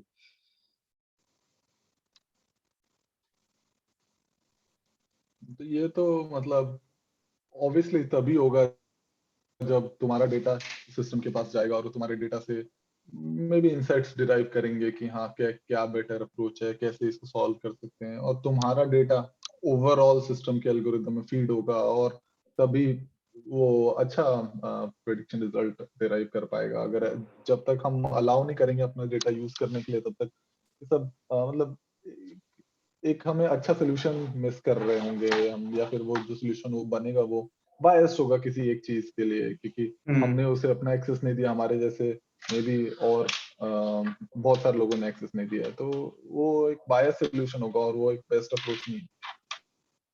तो इसीलिए ठीक। मतलब मैं तो ये बोलना चाहूंगा कि हमें जैसे तला ने बोला मतलब एक कहीं एक बीच में फाइन लाइन ढूंढना है कि हाँ जिसके इस तरफ मतलब दरिया है और उस तरफ खाई है, तो बस उस पतली सी लाइन पे चलना है।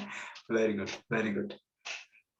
ठीक है, चलो, फिट डिस्कशन रही है, मुझे मेरे हिसाब से तो ये बड़ी मेरे लिए तो बड़ी फ्रूटेबल रही है, ठीक है। बाकी देखते हैं आगे क्या चलता है। हेलो जी। ठीक है, एनी बहुत एनी ही सही रहा, अच्छा लगा मतलब डिस्कशन करके। कठा जी, कोई ओके जी, कंक्लूडिंग रिमार्क्स? इसका कोई रिजल्ट हमें मिलेगा, कोई कोई डेटा फ्यूचर, मिलेगा? कभी फ्यूचर में? अच्छा, और Amazon वाउचर वाउचर कुछ हाँ, मिलेगा इससे, मतलब कोई हमारी कोई कंपनी तो ऐसा। देती है भाई, मतलब यूजर टेस्टिंग में जो भी पार्टिसिपेट करते हैं $50 का Amazon वाउचर मिलता है। अच्छा, कोई रोटी, कोई हाँ खाना, कुछ। कभी कभी आया ये एक दफा कंप्लीट होता है तो फिर रोटी भी कर देते हैं, कोई मसला नहीं है सर। भाई चल, हाजिर, भाई ओके, आया बता के जाएगा। ओके, अल्लाह हाफिज। अल्लाह हाफिज, ओके ओके, थैंक चलो यू। बाय।